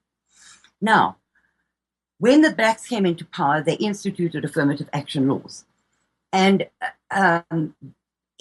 your company had to have a staff contingent that equaled the demographics of the country. Now, the demographics of the country are 90% black, a couple of percent Indian, a couple of percent other colors, and about 6% white, 6 or 7%, depending on which figures you're looking at. So if your company has more than 6% white people, you will be penalized by the government. Now, originally, white women were categorized as previously disadvantaged people. So if a company was hiring, they would hire a white woman because they still met the standard set by the government. So if a man was laid off from his job because he was white, his wife had a good chance of getting a job. So we were still hobbling along quite nicely. But then they decided that white women were no longer previously disadvantaged. And then they instituted Black economic empowerment laws. It has now got to broad-based Black economic empowerment. And there were some new laws passed earlier this year. So the number of racist anti-white laws in South Africa is probably well over the 119 that I know about. So what country in the world has 119 laws protecting the huge majority from the tiny minority? Yeah. It's just insane. It's mind-boggling. It is totally insane. So what they've been doing is a couple of years back, they said that you have a BEE scorecard if you have a company, which means at the end of every month, the government looks at your scorecard and sees how many blacks are in management level. So you must have 90% black management, 90% black middle management, 90% black ordinary workers, etc. Otherwise, you cannot get a government contract. So not only you, but any of your suppliers. So if you're a printer, your paper supplier, your ink supplier, your everything has to be BBBEEE compliant. And if they're not, you cannot get a government contract. So they started laying off whites at a rate of knots. I mean, if you were white, you were out of a job. End of story. That's just it. So, and I need to mention there as well that charity giving is scored on that same scorecard. So if you give to anything other than 100% black charity, you lose points on that scorecard. So if your orphanage has got 5% whites, you will lose points. Right. So now they've cut off the job market for the whites, and they've cut off all charity giving for the whites. Wow. Talk about micromanagement. Wow. Yes. Even the Red Cross. Now, one of the guys from American White History Month contacted the Red Cross in America and asked them why are they not helping the whites in South Africa. And the answer that he was given was that the government has said that the Red Cross cannot function at all in South Africa if they are seen to be helping whites. So in order to have a presence in South Africa, they help only blacks. Right. Now, that doesn't sound so bad. It doesn't sound so bad. But you have to consider this, that out of a population of 3.5 million whites, 1 million and counting are jobless, homeless, and living in informal settlements. Yeah. Now, they have no access to money, charity, food, social services, hospitals, nothing. They have access to absolutely nothing. It's amazing. And this is something that the world needs to know about. Yes. There was an informal settlement in South Africa that had been there for about 14 years. It was called Coronationville.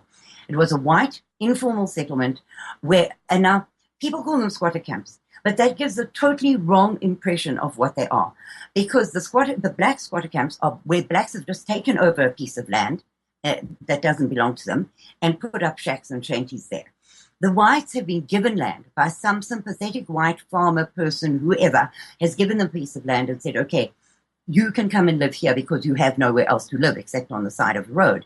Because these people who are middle class or upper class have lost their jobs, therefore lost their homes, lost their cars, lost everything. Their kids who were at good schools cannot go to school anymore, and they had nowhere to live. So a lot of them were living on the side of highways under makeshift shelters. So a sad thing about South Africa is that a white person feels honored to live in one of these informal settlements because they at least have some safety in numbers there. Anyway, Yeah. so Coronationville was there, and it had been going for a long time, and it was filthy and awful, and but they had done the best they could. Well, the government came along and said, no, we need this piece of land. You can't live here anymore. So what we're going to do is we're sending the bulldozers in tomorrow, and we are going to bulldoze over your houses and caravans and shacks, and you must go. A very well-known South African activist, Sunette Bridges, went in and got a stay order that the government could not bulldoze down these houses until these people had found another place to live. And the government then said, all right, we will give you this piece of land to live on, and we are going to bulldoze your shacks in 10 days. So the piece of land that they gave to these whites is an unreconstituted garbage heap in Kultainfilet. Now, imagine this. It hasn't been compacted. It hasn't anything. It is just a recently unused garbage heap. So it has broken bottles, tins, filth, garbage, rotting food, condoms, everything sticking through the soil. The government then went and put up some houses. Well, these are corrugated iron shanties with no foundation, so they are just perched on the top of this garbage heap. And they have got 4 walls and a roof, no windows, no ventilation, no electricity, no running water, no nothing.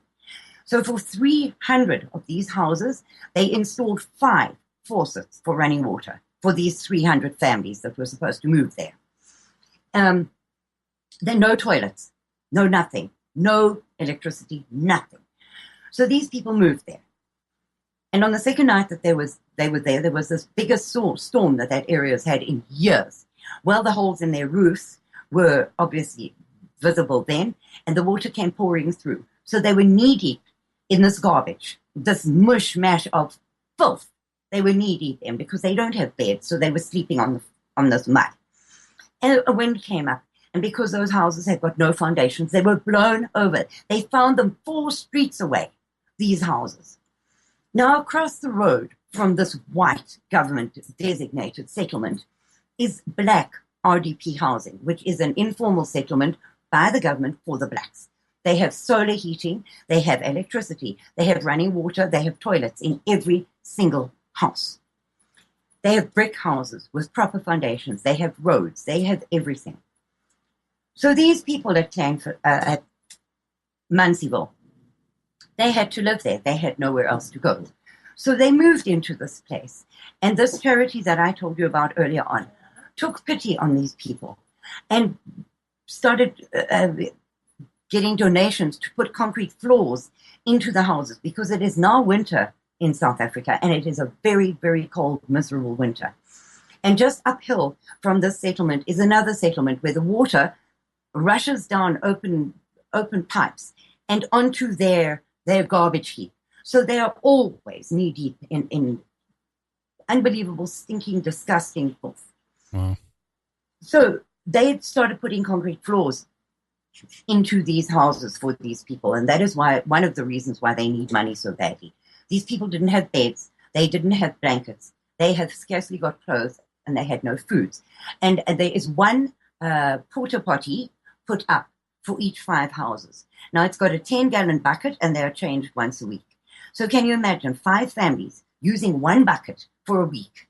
It is mind-boggling that this is how the government thinks that white people deserve to live. Yeah.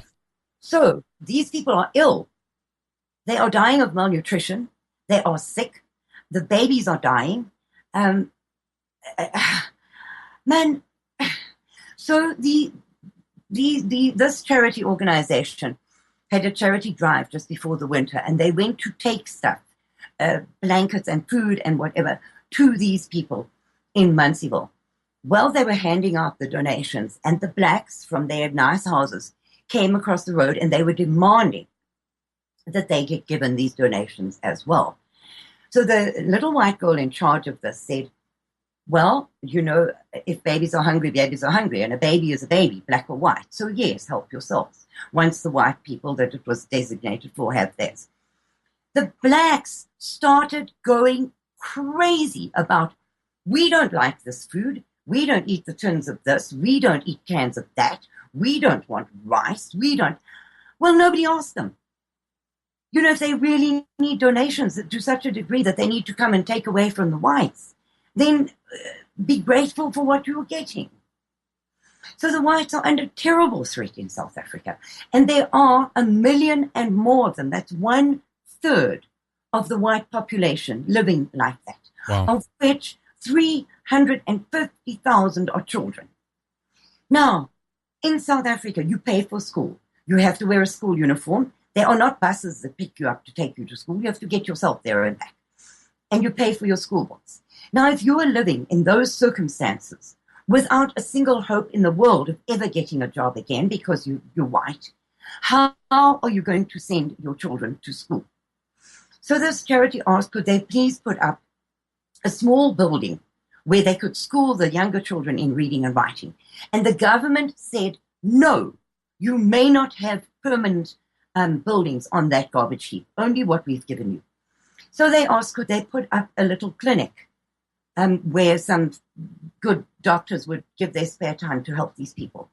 And the government said, no, you may not put up a permanent structure on this piece of property. So that camp is a picture of I don't know how many there are. We are trying to find out how many. We believe there are 800 plus of those camps in South Africa, but we don't know for sure. So that is just a picture of how these whites, who were once middle class, hard workers, God-fearing, church-going, good people, what they have been reduced to. So the question of why do they not leave South Africa? How? Right. You know where your next meal is coming from. Where are you going to get air tickets and money for visas? Yeah. And when no one is going to help you either. I mean, in some cases, some of the people that we now see coming to Europe, they're fleeing their conditions. They have the money to get out, right? They've paid people to get on boats or something, Yes. Yeah. And in this case, we're talking about a situation where the government is disincentivizing other companies to hire a minority in the country by law. And I mean, this is just going to spiral out of control. Can you imagine if this was done to any other people than whites? If this was a government policy, my God, we would hear about it until our ears were bleeding, Well, the government has put out an edict. It's not a law, it's an edict saying that municipalities, which are town councils, and government departments must rather keep vacant jobs vacant. They must not give it to a white, it must be left vacant. So people who have studied all their lives, who have gone to school, gone to university, got degrees, worked hard, kept that country running, are now living on garbage heaps. And their job is being taken over by 4 blacks who cannot do the job. And that leads into the next subject, the downfall of the country. So we have one electricity supply commission in South Africa. It's a parastatal, it's partly owned by the government. We don't have a choice of who you get your electricity from. It's Eskom or nothing. So Eskom has not built or maintained a single power station in that country since 1994. So the power grid is falling to pieces. And what they have in South Africa is load shedding, which means that the government chooses, or Eskom chooses, an area, always white, never the black areas, where they turn off the power for X amount of hours or days at a time. Now they go from 3 hours to 7 days, power outages. Now you have to understand that, as I've said before, these people who still have homes, their whole security system depends on electricity.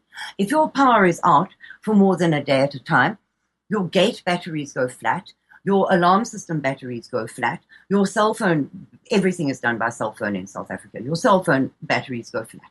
So you are a sitting duck. But to add to that, Eskom then publishes every day where the power outages are going to be and how long they are going to be for. So they are giving every day a roadmap to the criminals and telling them, go to this area because the whites are helpless. So that's one of the things that is happening in South Africa. Now, South Africa is a very dry country, very, very dry. We have 7-year cycles, 7 years of rain and 7 years of drought. And at this moment, we are in a 7-year drought.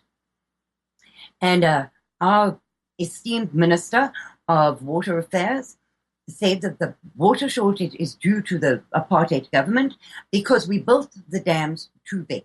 If we had built smaller dams, they would have filled up quicker and there would be plenty of water for everybody. So the big dams take too long to fill, and that's why we have a water shortage. It's apartheid's fault. Right, right. The Minister of Science and Technology said that South Africa they never saw the problem of lightning striking people. But it's apartheid's fault because lightning only hits black people and it needs to be investigated and forbidden to happen because it's apartheid that caused this. So these are our esteemed ministers in charge of the whole country. And these are the comments that they are making.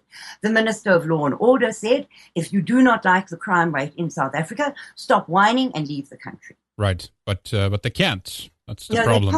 Well, let's speak about that a little bit and what can be done, of course, by others to help the situation, to get to a point where we can start helping each other out, because I still think this boils down to not only the information struggle that I mentioned earlier, but basically people don't know. That's the primary reason. They don't understand. They're fed, first of all, with lies about it. So even if something was raised, they probably will look the other way because they feel, well, they were evil anyway, so they deserve it or something like that. But I mean, I've seen articles from whites in South Africa, well, at least they claim they're from there, that deny, not maybe everything. It's a long story that you've shared with us, but many of the things, maybe not specifically about the poverty per se, but there somehow is violence targeting whites in South Africa and whatnot, and they keep writing about it and they keep laughing at it as it doesn't exist, and that those people who speak about it, it's just they're just lying and they're really horrible racists and all these kinds of things.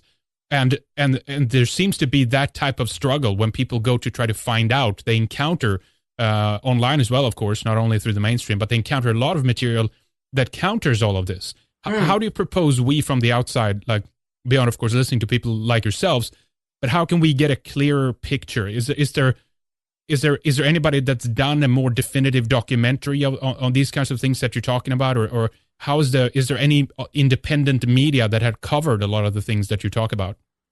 You know what the problem is, Henrik, and this is a very, very sad truth. The same activist that I told you about, Sunette Bridges, now she took some of those people from Coronationville, and she is trying to build a place called Plainfillet. They bought the land and they are putting up really good houses, and they are trying to start a self-supporting community of whites. And if it's successful, they will then build more Plainfillets. So some people came out, a BBC contingent came out, and some press people from Belgium came out to film Plainfillet and what is happening there. Well, it cost her an awful lot of money to set this whole thing up and to accommodate the film teams and everything.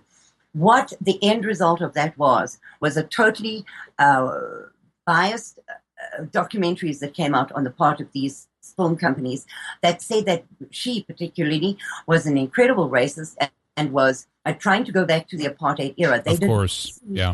They did not see one thing good in what she was doing, not a thing good about it. Of course. So now the South Africans are a little bit disenchanted with the world press and very unhappy when they come in to film things, because they know that the sympathy is not going to be there.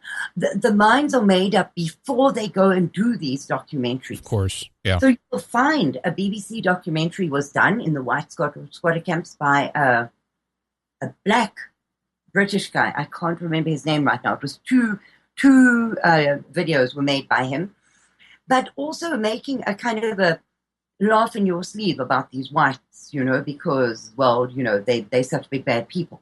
Right. Yeah. Now, the American Freedom Party recently sent an observer over to South Africa, a Canadian guy.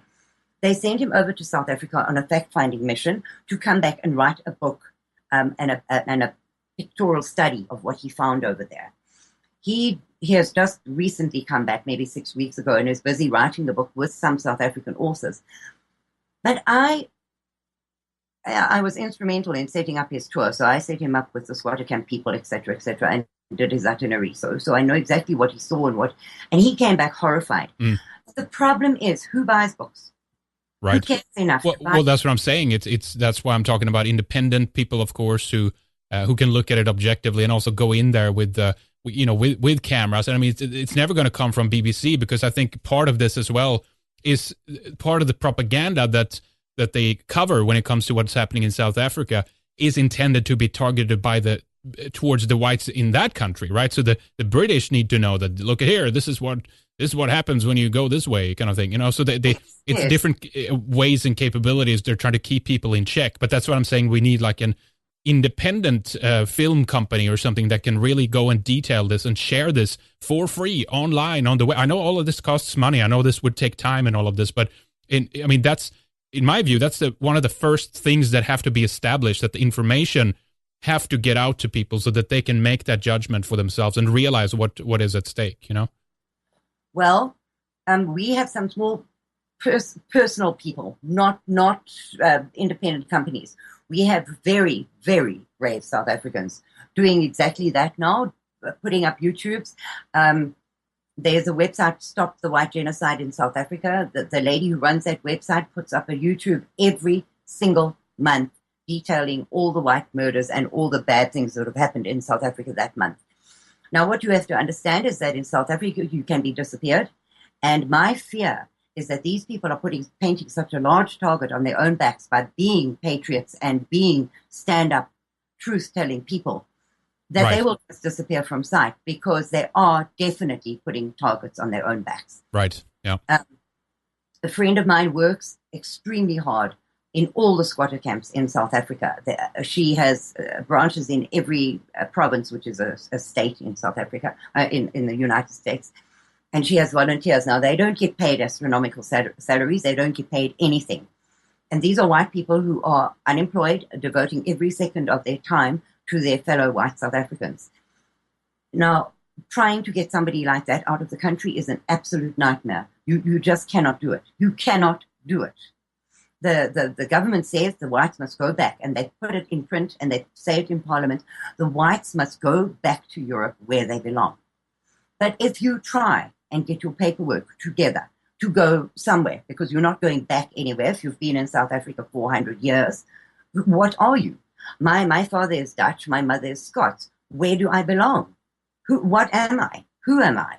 Well, so, I'd say you're European. Your ancestors have lived in Europe for thousands of years. You know, that's.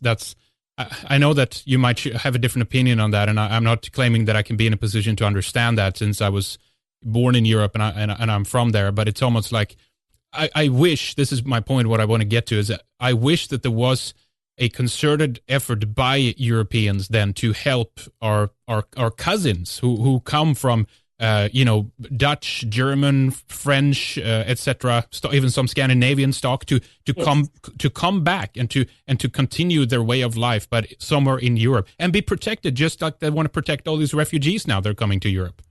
Yes, absolutely. But you see, from my research, as I understand it, either the United Nations or Amnesty International has to declare South Africa an unsafe country for whites.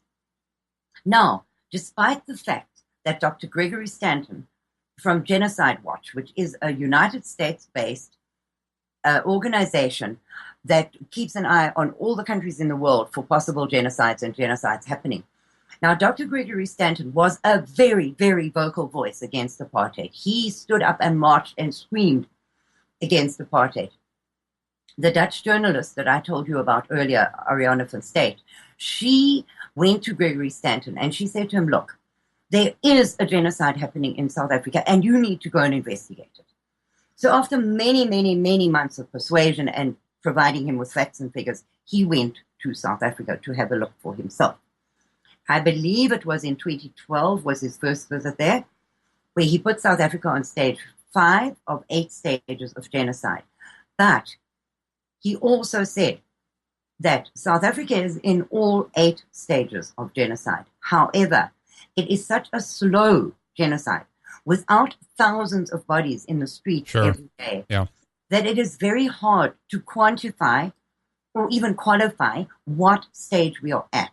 The genocide is underway, but it is a very slow genocide. And it's broken up because there are attacks on individual people, and they're targeted here and there, and it's not, in that sense, it's not concerted. But at the same time, there is obviously a machine behind all this that is basically creating these conditions. I mean, I can compare the situation maybe to, well, not it's not comparable, but I'm saying when I look at the media in certain European countries, I see how the dialogue is ramped up against the native population, whereas basically, if an immigrant comes to Sweden, they can very quick, if they learn the language, read about how horrible and racist Swedes really are, and they're the ones who are holding you down, and the liberal media is really feeding this, well, really division and hatred against the native population. And I would expect that's also something that lies at the backdrop in South African media.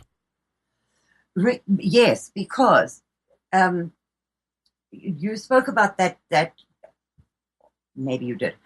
A European guy, a Brazilian, I think it was, maybe a Brazilian, but anyway, he put up a plea for other countries to take South Africans back. Yes, that's right. The petition there. Yes. Yes. So there is on YouTube a TV interview with Dan Roth and a couple of others about their reaction to this thing.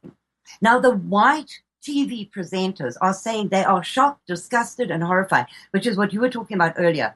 The whites themselves have got their heads stuck in the sand and don't want to see this. Yeah. So there was this whole thing on TV where they said they're absolutely disgusted. They cannot understand how any white person could want to call this a genocide. South Africa has got its problems, but this is not a problem in South Africa.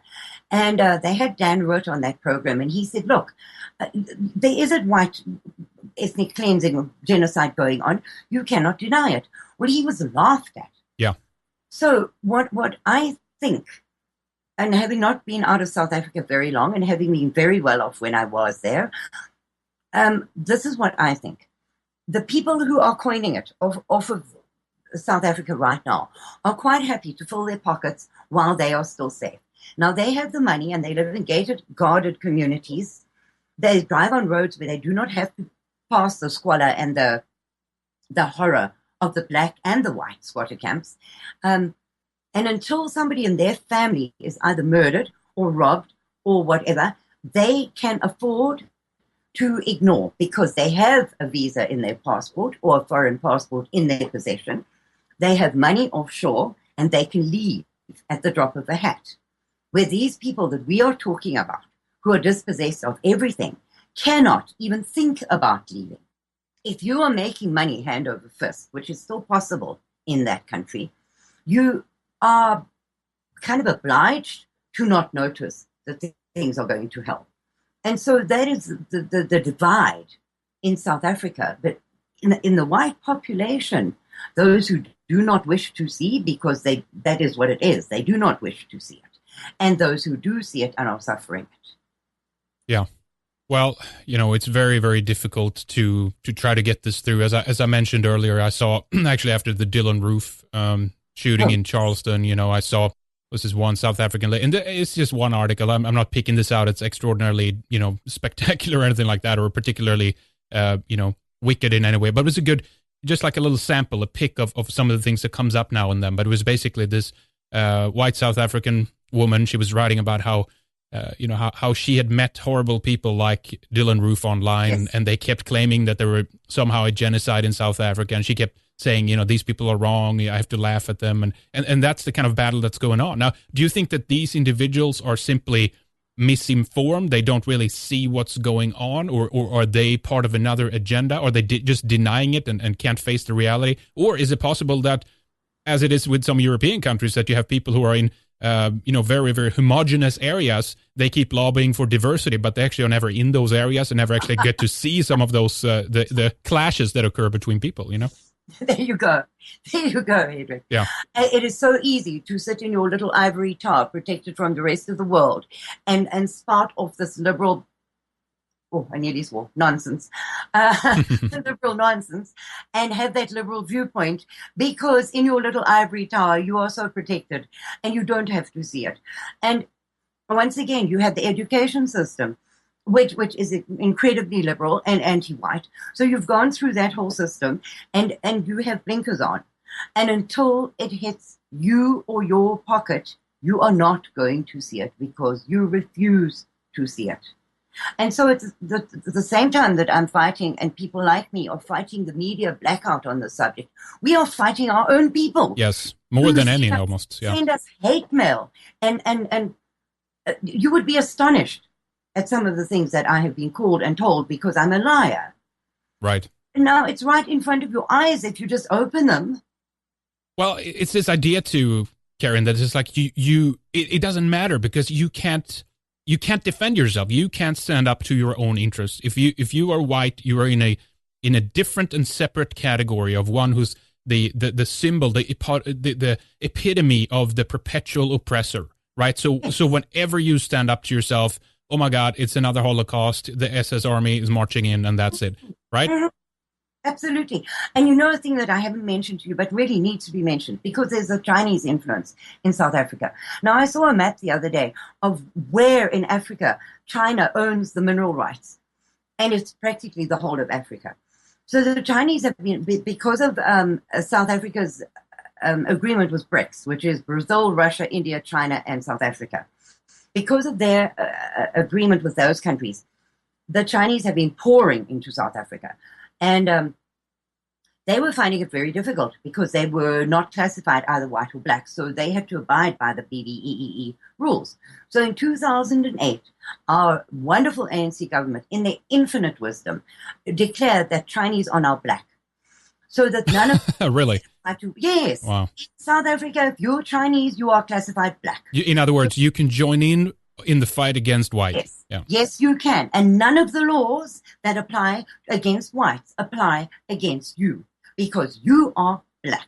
Now, I don't know how the Chinese in China feel about being black, but they are. So that law was passed in 2008 so that the Chinese could bypass any of this stuff that other people have to abide by. And what is amazing is that you talked about the xenophobic riots in South Africa. Well, there are so many foreigners in South Africa right now because as every other white country, they are pouring over the borders, unstoppable hordes of them. But the blacks in South Africa do not approve of this because the unemployment rates are over 50%. Exactly. So if they cannot get jobs and the houses and the free electricity and the free everything promised by the ANC government, they don't see why these foreigners should get it. So what they do is they take to the streets and they riot. They burn down and loot and destroy these foreigners' shops. But another thing we have not addressed is that Winnie Mandela invented torture called necklacing. Now, Winnie Mandela invented this against one of her little guys who was a murderous little horror that turned against her. So she had him necklaced. And necklacing consists of either cutting off your arms below the elbow or tying your arms to your body with barbed wire, and then putting over your shoulders a rubber tire, pouring gasoline on it, and setting it alight, and then dancing around you and singing songs while you writhe in agony and burn to death. Now, Winnie Mandela said, with our matches and our necklaces, we will turn South Africa black. But the majority of necklacing is black on black, not black on white. So when these xenophobic riots started, they started necklacing these Zimbabweans and other Somalis and all the rest of them in the streets. And the world stood up and paid attention for once to what is going on in South Africa, felt very sorry for these blacks, and there was a whole outcry. But the Minister of Finance or Minister of Commerce or whatever said, and here's another little gem for our collection of our ministers' sayings, said that these foreigners need to tell the locals their secrets of running a business because they have secretive ways of doing it. They need to tell the locals so that the locals can also have successful businesses. So essentially, they deserve to die because they're keeping the secret of success from the local people. Really? Wow. You know, South Africa is such a mess, Henrik. It is such a mess. And there are so many undercurrents and so many different things going on there that it is impossible to get a good picture of what is happening. And if a film team were to go there, independent or otherwise, they would need to spend a year because every single day there is new garbage coming out of South Africa. The latest one is the education of the ministers in charge. They are finding that more and more of these top people who are paid more than anyone else in the world, if they look at their resume, they have got doctorates and master's and bachelor's degrees, which do not exist. So when they were given the job, they were never given a background check for it. So we have ambassadors to other countries with PhDs that don't exist. We have got the guy, oh, here's one for you. The guy running the railways in South Africa, he has got this PhD in engineering. So the blacks in South Africa, a lot of them commute to work on the trains, on commuter trains. And if a train is late, they will burn it to the ground. So the next day, obviously, there's one train left. So less than there was the day before. So they have to overcrowd on the trains that are available. So they burn them to the ground because now there's not enough space on the trains for them to get to work. So over the years, our trains have been diminished to a degree that they're getting burnt every day because there's just one or other protest against them. So they put out the 60 billion rand tender for trains for South Africa. And this PhD in engineering guy orders them from another country where their engineers told him that these trains are too tall. They will not run under the bridges in South Africa. They will not run under the overhead lines, and they will not run under the overpasses because they are too tall. Well, he didn't listen. So they spent all this money. The trains were built to specification and delivered. And guess what? Oh my goodness, shock of shocks. They can't run in South Africa. So now we have these billions of rands worth of trains that are useless in South Africa. So obviously they needed a scapegoat, so they started investigating the people. And this guy is taking the hit. Well, he should, because he doesn't have even a matric, probably, never mind a university degree. But this is the class of people running South Africa. Well, I mean, obviously this is being funded still to a certain extent, and if there is no knowledge in running the country and the processes that have been run previously by educated people who know what they're doing, it's obviously going to fail eventually. It will go under either on a functionality basis, or it will go bankrupt trying to keep propping it up.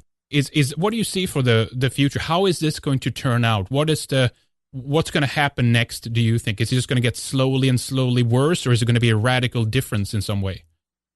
Well, it would appear that the downfall of all infrastructure in South Africa is speeding up, because for the first say 10, 15 years of the ANC rule, things kind of just dropped along, But if you don't maintain things, they are going to fall apart. So the power stations have fallen apart. They are pumping billions of gallons of raw sewage into the sea and into the rivers in South Africa because the water purification works have not been maintained. Now, in South Africa, because it's such a dry country, we recycle water. So the sewage is recycled and goes through intricate processes so that it is able to be used as drinking water at the end of it. But those plants are all falling apart. So instead of recycling the water, that raw sewage is being pumped into the rivers, the lakes, the dams, and water is becoming unusable at the same time as we are undergoing a terrible drought. The roads are falling apart. There are potholes in South Africa that entire cars can fit into. They just fall into these holes. The electricity is finished. The trains are finished. The water processing is finished. I mean, everything that keeps the hospitals. Let me touch on hospitals for you. We had the best hospitals in the entire world. We really did. We had the most incredible medical infrastructure. And in the apartheid years, the expected lifespan of the African was increased by 20 years because of the medical technology and science that there was available to them. Well, since the ANC has taken over, it has gone down again, that same 20 years that it was increased. The baby birth deaths have increased astronomically under the black rule. AIDS is one of the biggest things in South Africa. I don't know the exact figures, but it's probably about 3 in 10 are AIDS positive, and maybe more than that. So Mbeki, the second black president of South Africa, declared that AIDS was a man-made thing in order to make the blacks wear condoms and not breed so much. We were trying to commit a genocide against them by talking about AIDS. Right. So yeah. When they went to an international conference on AIDS, where people had this incredible scientific stuff on their stands, I mean, they had PhDs and incredibly intelligent people showing the latest medical advancement in AIDS. There was the South African contingent with lemons, garlic, and beetroot on their display, on their stand there, because for them, this was the cure for AIDS. So in amongst all this high technology at some Western European conference on AIDS, this is what South Africa had. They did not believe in it, although millions upon millions of blacks are infected by it and are dying. Now, that's one of the places that the rest of the world is giving billions of dollars in aid, but the hospitals in South Africa do not have anti-AIDS retrovirals, which money is donated for by the rest of the world. The hospitals have no beds, they have no water, they have no food, they have Cuban doctors, they have nothing. If you were to see pictures of the government hospitals in South Africa, you would be sick. And you would never understand why people go there. Because when you go to a South African government hospital, you need to take your own mattress, which they will put in a corridor and make you share with somebody else. You take your own blankets, your family have to bring your food and your drugs in. A guy went in the other day for an appendix operation. They cut him from breastbone to hip bone and didn't stitch him up afterwards and sent him home like that. Wow. So those are the hospitals in South Africa. And this is how that country is falling apart rapidly. So it is not a slow decline. It is speeding up astronomically because the things that have been able to sort of maintain themselves slowly through the years, it is now 21 years of ANC rule and things are falling apart. And now what they're doing is signing a contract with the Russians for nuclear power stations in South Africa. Is that not a recipe for absolute disaster? Yeah, I did not know that. I think partially, Karin, that if there is such a thing as a success story in people basically going their own way, as you said before, want a desire to be left alone and to preserve who they are and live in their own way on their own terms, and if that is something that has been a recipe of success. Not only, of course, do our controllers need to rewrite that story and say, actually, it was horrible, it was the worst thing the world has ever seen, let's never do it again. But I think that's done in a concerted effort to try to basically say, if you go that way, you're never going to be successful, because in the times we're in right now, they want to try to achieve a multicultural utopia. I think some people generally sincerely believe within the system that's promoting it that this is going to be achieved. I suspect there are other peoples, maybe higher up the ranks, that knows that this never will be able to be achieved, but they're creating these conditions for other reasons that could be debated, of course. But it's built on a premise of egalitarianism, of equality, of this thing that there's a deep, desperate desire for this multicultural utopia to work. We have to assume that everyone is equal and they can do everything as well as everyone else can. It doesn't matter. There's no difference between us.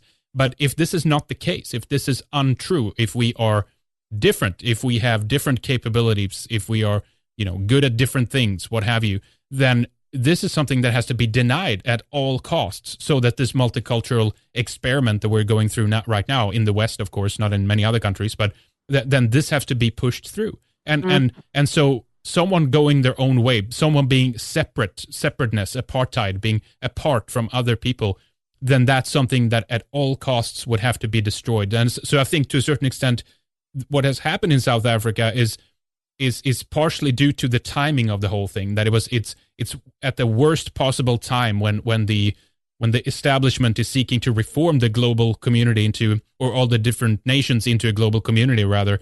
And that's one of the things that happened, that this success story that you guys had to be destroyed for them to be able to pull through and convince everyone else that, in fact, it was not good. They didn't have anything. It was, in fact, a horribly suppressive system that was holding everyone down. And it's finally now that, you guys are free from this oppression that the country is finally going to bloom into its full potential, right? That is a wonderful story, because they call South Africa the Rainbow Nation. Well, as far as I'm concerned, if the rainbow were entirely black, well, then that would be true. But there is no rainbow in that nation, and there is no pot of gold at the end of the rainbow. And so that leads me into wanting to talk to you about some political parties in South Africa, because it is very important to understand how that works. In South Africa, you do not vote for a person. Here you have this whole gamut of people running for president, and you can vote for them. But in South Africa, you do not. You vote for a party, and then the winning party chooses its people. So they choose the president. You do not. And until recently, the DA, the Democratic Alliance, was the white face in parliament in South Africa. And there are a few seats held by the Vryheidsfront Plus, the Freedom Front Plus, few white seats held. But essentially, the white population have no voice in politics. Now, recently, a fledgling political party started up. They're called the Front National, and they are trying extremely hard to get a voice for the whites in parliament. So what they did was they went to the United Nations and asked for accreditation to be allowed to speak on behalf of the white South Africans. And they got that. Now, they are trying desperately to raise funds so that they can go to the meetings and speak for the white South Africans. But what they found was that despite all the promises of these many very small white, supposedly white political parties in South Africa, who had said that the world is not listening to us and they're not listening to the plea of the whites. So when a Front National went to the United Nations, they found that nobody had ever asked for the United Nations to look at the cause of the whites in South Africa. There had not been one application put in there, while these other white, so-called white political parties in South Africa were blowing their own trumpets about the hard work they were doing on behalf of the whites and that nobody was listening to them. So Front National have put in a request for the United Nations to please have a look at the white genocide happening in South Africa. We don't know how that will go or whether it will go anywhere. They also, the contingent went to the Unrepresented Nations Conference in Australia and gave evidence on behalf of the white South Africans about what is happening there, and are trying to get them declared an unrepresented people. We don't know where that will go either. But I personally want to really give kudos to Front National, because they are also just ordinary people. I know a lot of those people. They are just ordinary white South Africans suffering and struggling the same as everybody else is in that country. But they are the first one who have lived up to their promises to stand up and go to these big organizations and ask for a voice on behalf of the white South Africans. They're also the ones who stood up and organized defending the statues when that whole Rhodes statue throat pooper had happened and they were going to pull it down. They sent people to protest and to protect other white South African hero statues in South Africa. They have offered a home for them because they are going to be taken down. They have offered a home for them so that they can be kept instead of destroyed. We don't know where that is going to go either, whether they will be just broken down. But I must say that there is an awakening in South Africa and in a very small degree across the world to what the whites are suffering in South Africa. There is a small glimmer of hope. But the thing that the South Africans want most, and they still want it to this day, is a Volksstaat, a homeland that belongs to them. And they have suggested the Cape, where they first landed, where there were no blacks, where there are no blacks who have a claim to the land, and they have suggested that they get given that back. Now, when the whites voted in 1992 for the end of apartheid, the question of the referendum that they voted on was, should the government continue negotiations towards the end of apartheid and a tripartite government for South Africa? Mm-hmm, right. Now, the whites voted overwhelmingly. There was an 85% voter turnout, and 67 or 68% of those voted yes, that we should continue negotiations towards a tripartite ruling party. They did not say, yes, we want this country turned over to the ANC black communist government. Right. So they were fooled from the very beginning. But the point I'm trying to make is the CODESA agreement was also signed, and in those negotiations, it was said that white Volksstaat would be considered, and it would be put under discussion by the tripartite rulers of the country, and they would consider whether the whites could get their own homeland. Well, that has never gone anywhere. So there is an agreement standing in South Africa that the whites should be considered for their own homeland. It's never going to work because 90% of the tax base in South Africa, despite all the problems that the whites are suffering, 90% of the tax base is whites. So they need them. That's what you're saying. They don't want them, but they need them. So if okay, that's a good point, because if whites are so just absolutely horrible and oppressive and whatnot, why not let them disconnect then and go their own way and set up their own country? But then that makes sense, because then there is a position of need here that to a certain extent their production base is wanted to be able to continue to fund the country and to fund the government that it seems to, as you've been described, incapable of taking care of certain things. Really, Henrik, it is you can't wrap your mind around it, because at the same time that they were saying, kill the Boer, go back to Europe where you belong. If you don't like it here, just leave.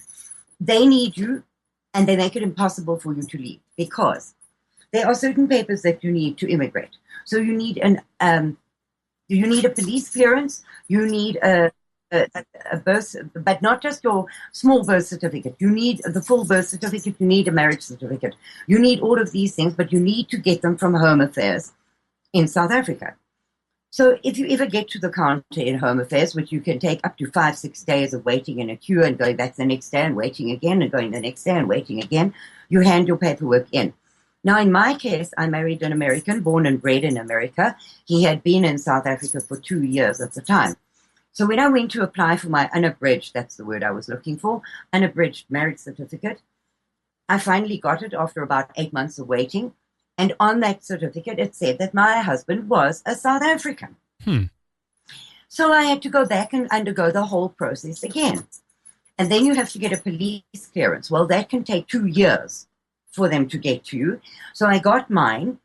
And when I went to the American embassy to hand it in, they told me it was printed on the wrong paper. I needed to go back and get another one. So you go back and you apply again, and that takes another 2 years, by which time many of your other papers have expired, so you need to start from the beginning again. So you understand that even if you have the means and the qualifications to go to another country, the South African government makes it so impossible for you that you cannot get your paperwork together. Yeah. It's amazing. I mean, what you've said already, obviously, then there is no desire to let people split off. But let's for a moment talk about what potentially, in your view, could be an ideal situation. Because as it stands right now, it's actually in many countries where there are a fairly large population that the political system is no longer able and capable to facilitate the different needs and interests. And the more, well, we know what diversity means. It means less white people, but the more diversity we get in some of our Western countries or countries founded by Europeans, the more difficult it also becomes, because all these different people have tremendously different needs. They have different backgrounds and cultures and all this kind of stuff. So it falls out of the hands of the politicians. But that would imply that maybe we're heading in a direction of smaller regions, at least maybe temporarily, not as the final kind of workaround on this. But do you think that it's possible that something like that might be able to occur in South Africa? I mean, what would you wish for? What would be a good outcome, an ideal, if you could decide?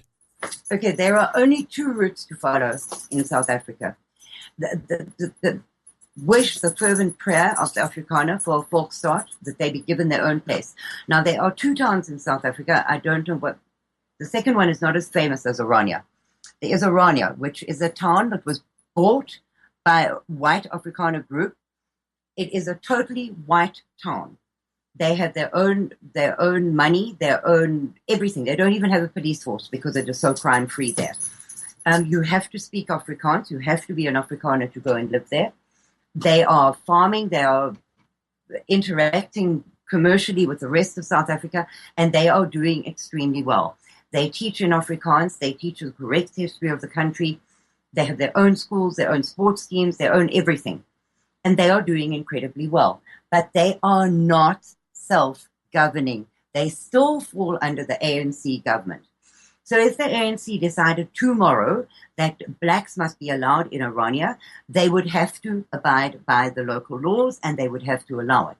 So although they are an incredibly successful town, where they have built from a ghost town to a farming, educating community that has got everything that a community needs, and they are clean, tidy, prosperous, everything, that they still fall under the ANC government. So it could change tomorrow, right? Exactly. Yeah. They have already fended off a lands claim, which is another thing we haven't touched on, but they have already fended off one because the people who wanted to claim the land that they built on, they paid them cash and they went away with their claim.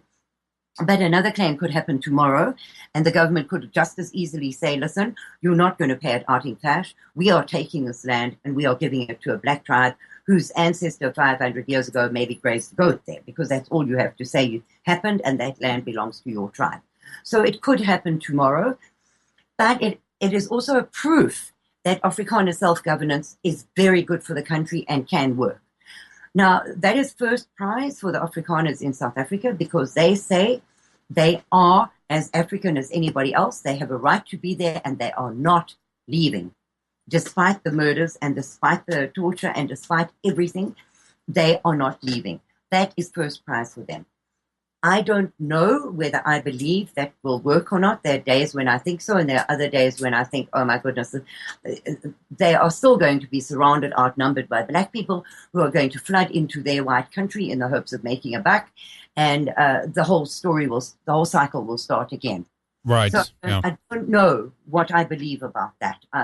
But if that is what the Afrikaners want, then in my prayers, that is, and in my talks, that is what I want for them, because I can't make up their minds for them, and I can't decide what is best for them. So being their number one prize, I truly hope that that can come to being and that they can have their own place finally. But for me, as somebody who left, and I did not flee the country, I had no intentions of leaving. I met and married an American, and he could not get a job in South Africa as a white man. And after 2 years there, he said, look, a man's man does not be supported by his wife. This is just not acceptable, and I'm taking you to my home where I can get a job and I can support you. Yeah. So I had no intentions of leaving. I didn't flee the country. I came here because I love my husband dearly. He's a good man. He wanted to look after me, and I cannot deny him that. So here I am. But in a way, it's a good thing, because I'm much freer here to speak out against the injustices. Yeah. Do you travel back regularly, or? I cannot. The ANC will disappear me at the airport. Right. If I land in South Africa, I will not make it into the. So they know about you. They have you on the radar. Yeah.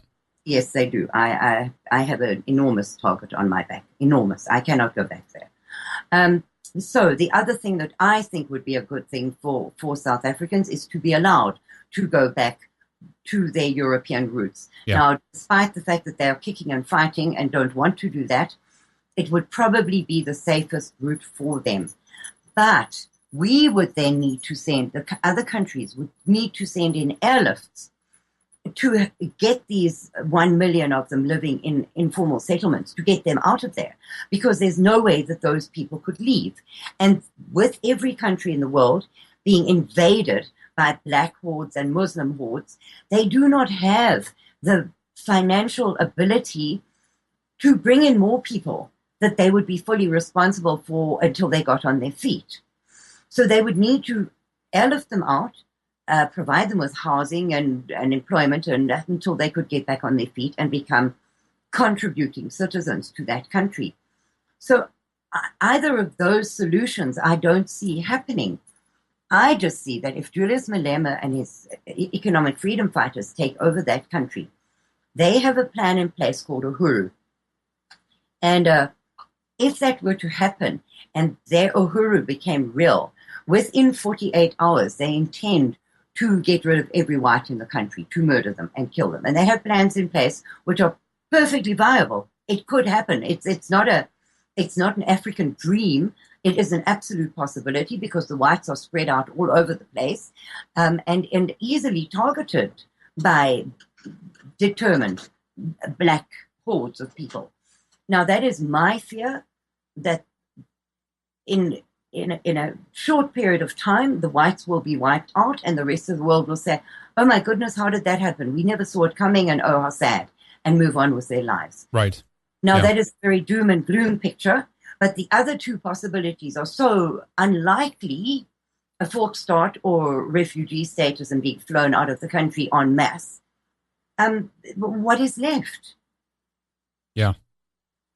Well, Karin, there are others that we've talked with on the program here that have talked about the future a little bit, that what we're seeing is a culmination in Europe, Australia, America, etc., that this is in one way or another going to turn into a larger global version of South Africa, that there are interests in this world that are directing resentment and anger towards us that ultimately will produce violence in a similar way as it has in South Africa. And again, not that the government, at least at this stage, are sending military personnel and police to kill people in a concerted effort like that, but it's something that occurs at random, but quite frequently. There's something that occurs to people on the street level. And if you are, white and a native European, you will be targeted by people who come into your country and resent you and get taught that you're an oppressor, etc.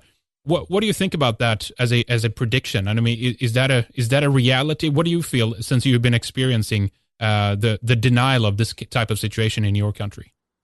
It's happening everywhere, Henrik. I watch the world in absolute dismay. I saw pictures the other day of these so-called refugees in their tens of thousands, just climbing up the fence and pouring into Spain. I don't know how we are to keep them out. And the problem is that the governments across the world seem to think that it is a perfectly okay thing to do. So the people themselves, who do not want this, because people all over Europe and in the USA and in Australia and in the UK and everywhere, the people of those countries have said, we do not want them. Secure our borders and drive them out. Yeah. Send them back home. But the governments themselves refuse to do that. So the people of the world are not represented by their governments, who have a completely different view of the world than the people have. We vote them in, and in the minute they get into power, everything that they promised along the way is forgotten, and they go against every single thing that the people want. So in the countries of the world, we are already being outnumbered because of this mass influx of people who, as I said before, have got no wish to integrate. They just bring their barbaric rape, murder, torture, looting, and living on the dole with their hands out. I mean, give me, because I deserve. And they're doing this to every white country in the world. Why do they not stay in their own countries where they chase the whites away? They have achieved their objective. They've got what they wanted. Stay there. Right. Instead of flooding into other white countries and doing it all over again. So if all of these countries have got this problem, I mean, I live in Texas, and Texas is suffering incredibly by the influx of these illegals over the borders. And because the government here has refused the Border Patrol and ICE and all these people who were set up to keep them out or to send them home, they've been instructed not to do their jobs. They are to house them, feed them, put them on buses and spread them all over the whole country. These countries have got their own problems, and the whites are going to be a minority worldwide. It doesn't matter where we already are a minority worldwide. Yes, God, we're very few. In your own country, in your own white country. I know. Which was you Swedish. So in your own Folkstart, which was Sweden, which was pure white. Yeah. What are you today? Well, with 16% immigrants at least. I don't even know if we get the real numbers, to be honest. So You never get the real numbers. No. The whole world is refusing to tell the truth to the people because they are scared that we will stand up and revolt. But the problem is because they have dumbed us down, given us a wrong version of history, and frightened us to such a degree by spying on every aspect of our lives. They have scared us into silence, or else given us so many government handouts that it is easier for us to just take the handout and shut up. So in two ways, they've infiltrated everybody, and we have little to no hope of surviving as a race of whites. And when we are destroyed, the world is going into a dark ages because there is no innovation, no creative, no development, no research, no nothing amongst these black. So we are going to go once more into the dark ages, and we are seeing the signs of it with the censorship, the burning of the books, the breaking down of the statues, the burning of universities, the incredible more takers than makers, because the balance is tipping all over the world between those who are paying the taxes and those who are living off the taxes. You've seen the debt in every country that they are in that can never be paid, ever, ever, ever, ever. You're seeing the climbing unemployment, the climbing crime. It's an impossible situation. We've always had territory and preserved it for our own and to be able to have our own interests and maintain who we are. This is something which never, I think, is going to go away. We just live in a place right now where we're fooling ourselves. People are generally very, very naive. They don't see what this is going to develop into or why this is being done. And many still, I think, hold a view that largely it's going to just, we're going to have a wonderful time together, and it's all going to be great. But the fact is, no, you see no other countries in this capability giving up its territory in the way that we are doing right now in the Western world. And this is, of course, going to have consequences. We just haven't wrapped our heads around this at this stage. But it's starting to dawn on some people that, wait a minute, multiculturalism is actually causing us to move away from, generally historically high trust societies. There's more criminality. People are spending more time inside in front of the television rather than to go out in your neighborhood, and specifically for people who live in these so-called transitional neighborhoods where the population are being replaced. They see the brown end of this. They see what's happening. They see that it's not rainbows and love and peace. It's quite the opposite, Karin. But multiculturalism itself is racist because if you leave people to their own devices, they tend to congregate amongst like people. Yes. So the Mexicans will live in a Mexican area, and the blacks will live in a black area, and the whites will live in it comes naturally to people. They will always be those ones who cross the lines and feel liberated by doing so and feel good about themselves.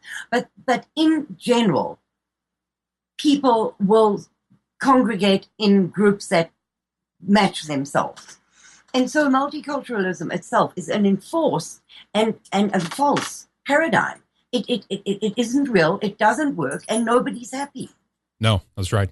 Well, I mean, it's a flat-out replacement of the population. They're officially, I've mentioned it many times, but there are official United Nations reports that are talking about, one of the excuses, there's many different excuses. So sometimes they say, well, the refugees, they have to escape. In another instance, well, they come so that they too can have access to an economy and a good life. And then in the next moment, no, it's actually because you are not having any children and they need to replace you. They need to come in and be workers of all the jobs that you refuse to do. And we get all these different excuses all the time. But no matter what excuse they give us, it leads to one thing, and that's the replacement of a people and a population and a driving out of them. And you see, largely due to what you just mentioned, people want to be with their own. So you see white flight in most of these countries, and they go to other areas. The question is, where are we going to be able to be? Where are we going to be left alone? Where are we going to be able to live in the way we want without being forced into a situation where we no longer have freedom of association, Karin? You know what, Henrik? Now, I am the most pacifist person in the world. I really am. I do not believe in violence in any form or shape. I retreat from it. But the only, and it makes me sick to my stomach to even think about it, the only thing that is going to save us is if we stand together. Now, I've been preaching that in South Africa for a very long time because the English and the Afrikaners hate each other with a passion unbelievable. Too bad. Yes, but there are only 3.5 million of them. So if they do not put their differences aside and stand up and have one big voice, they are never going to get anywhere. Now, that applies to us whites all over the world. Sure. If we do not forget that, well, I don't like the Germans because, and I don't like the Russians because, and I don't like the Australians because, and well, the New Zealanders, and oh my goodness, we are going to have to forget all those petty differences because they really are petty. And then there's an all-out war being waged against us. And we have to stand together and stand up and say, listen, our ancestors fought for the right to live. They fought to have this country. They fought for a place in the world. And we are going to fight again. If we do not do that, we are done for. And as I said, and I'm saying it again, I am not recommending civil wars. I'm not recommending that. But I'm saying my gut feeling is, if we do not forget all our differences, work together towards a common aim of saving the white race, we are done. Well, Karin, I think we should leave people with that and let them ponder upon what you've shared with us here today. And it's been a sincere and just right in the open, situation that you've shared with us in terms of what is happening in South Africa, of something that we are never told about in the media. We never hear about it. We always get the one version hammered over us all the time, and that's why this is so incredibly important to be able to get an insight into what actually is the other side of this, because I think, as most people know, they're listening to this show, they know how much the media is lying. We know that they're using it as a tool for social engineering and to steer people in a certain direction, to have them disarm them, their rationality, and to give up and to control them in the way that they want. And this is one aspect of it, folks, of not being able to know and to understand what happens in a situation like this. So this has been very important, Karin, and I want to thank you so much for what you do and for daring to speak out about this. And why don't you give us some of the details again about how people can support what you guys are doing, if there's another way that people can get in touch with you, and if there's something specifically you'd like to say in terms of how people can, are there efforts now to actually help try to get families out that want to leave South Africa to go back either to Europe or to America or anywhere else where they can be safe? Is there any programs like that ongoing right now? No, there are not any official programs doing that, but I have set up a fund where I am trying to get people out of South Africa and to help them with any legal fees, airfares, visas, legal fees required. I'm trying to help with that. But you're going to have to take it on faith that I am who I say I am and that the money will go to them, because I cannot set up a charitable trust for this, because it would expose the people and they would then have no chance whatsoever. So I have a PayPal account, which is cooks, as in cooking food, COOKS 595 @yahoo.com, which is my PayPal account. And that is where I'm helping a number of families who have applied for asylum and a number of families who are trying to get out of South Africa. And then, of course, if you want to help the South African people in South Africa and make sure that your money is going to the white people, South African Family Relief Project is my charity of choice. There are many others, but you need to be very careful because there are a lot of scams, and it pains me to say it. It really hurts me to say it, because people are trying to make money off of the misery of the whites in South Africa. Mm-hmm. So you give your money and it doesn't go where it's supposed to go. It goes into some person's pocket instead. There are a number of charities which you could give to, and if you want to write to me, you can write to cooks595 @yahoo.com, and I will recommend some charities to you. But my charity that I have researched thoroughly, and I know that every penny goes to the whites, is South African Family Relief Project. Other than that, I don't know how you can help, because the Postal Service, which we have not talked about in South Africa, is totally in chaos. They've been on strike for over 6 months. The post offices have been burnt. The international postal receiving place has had the post thrown in the streets and burnt. And if it does get there, you have very little chance of it not being stolen.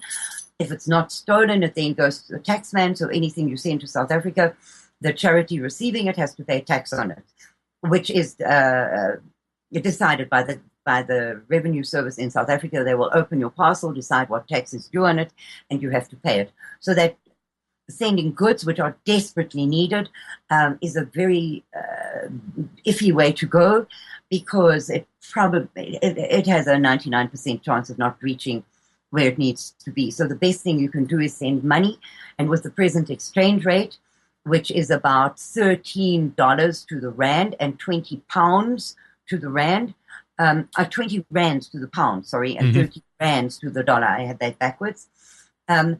Your money goes a very long way in South Africa. Those are the only channels that I could suggest, because it is very hard to help these people. The government makes it impossible to help them. So those are the only things I can suggest to you.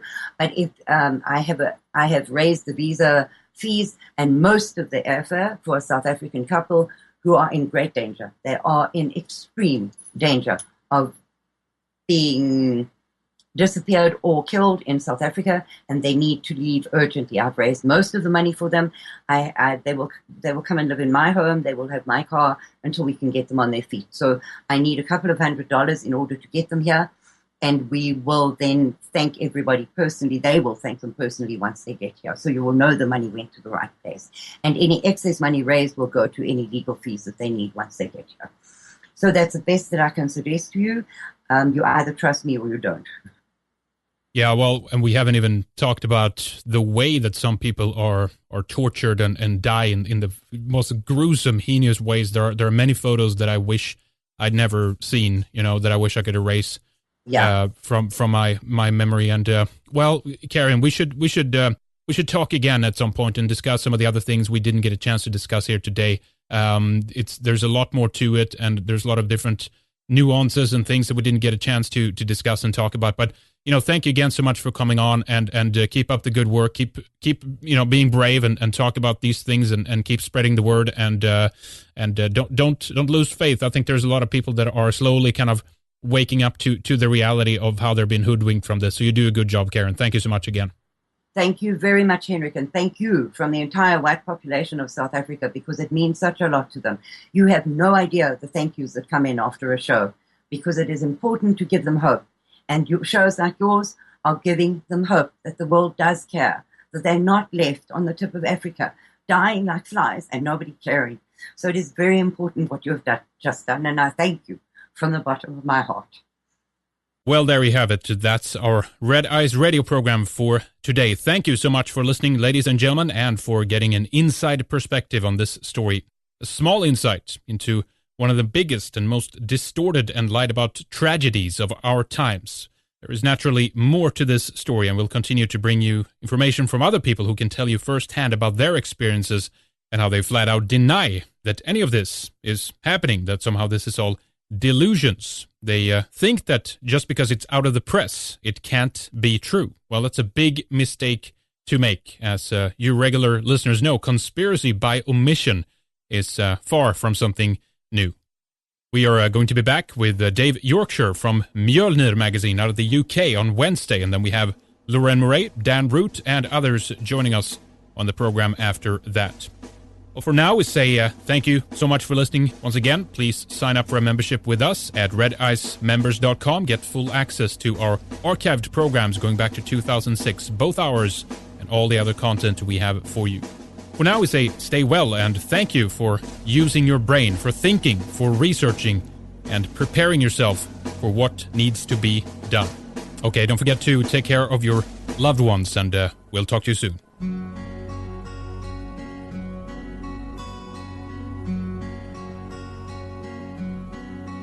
Op 'n berg in die nag lê ons in donker en wag. In die modder en bloed lê ek koud, streepsak en reën kleef teen my. En my huis en my plaas tot kole verbrand, sodat hulle ons kan vang. Maar daai vlamme en vuur brand nou diep, diep binne my. Delarai, sal jy die boere kom lei? Delarai, generaal, so seenman sal ons om jou val. Generaal, delarai, oor die kakies wat lag Eindkie van ons teen 'n hele groot mag. En die kraanse lê hier teen ons rug, hulle dink dis verby. Maar die hart van 'n boer lê dieper en wyer, hulle gaan dit nog sien. Op 'n berg kom hy aan, die leeu van die Wes-Transvaal. Delarai, sal jy die boere kom lei? Delarai, generaal, soos een man sal ons om jou val. Generaal,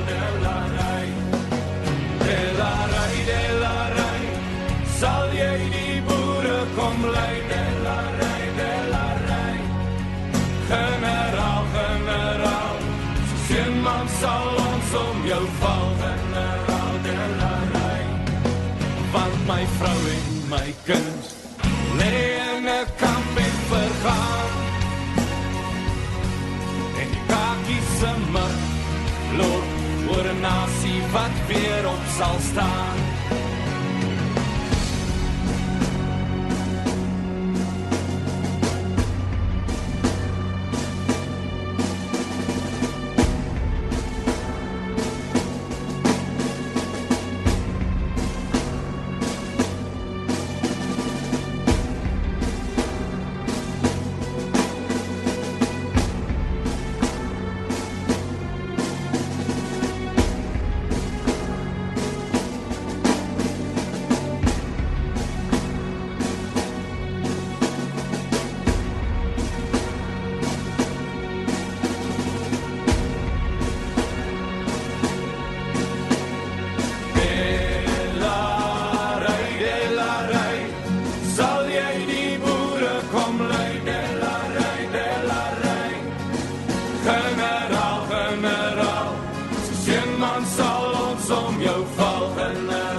Delarai, sal jy die boere kom lei? Delarai,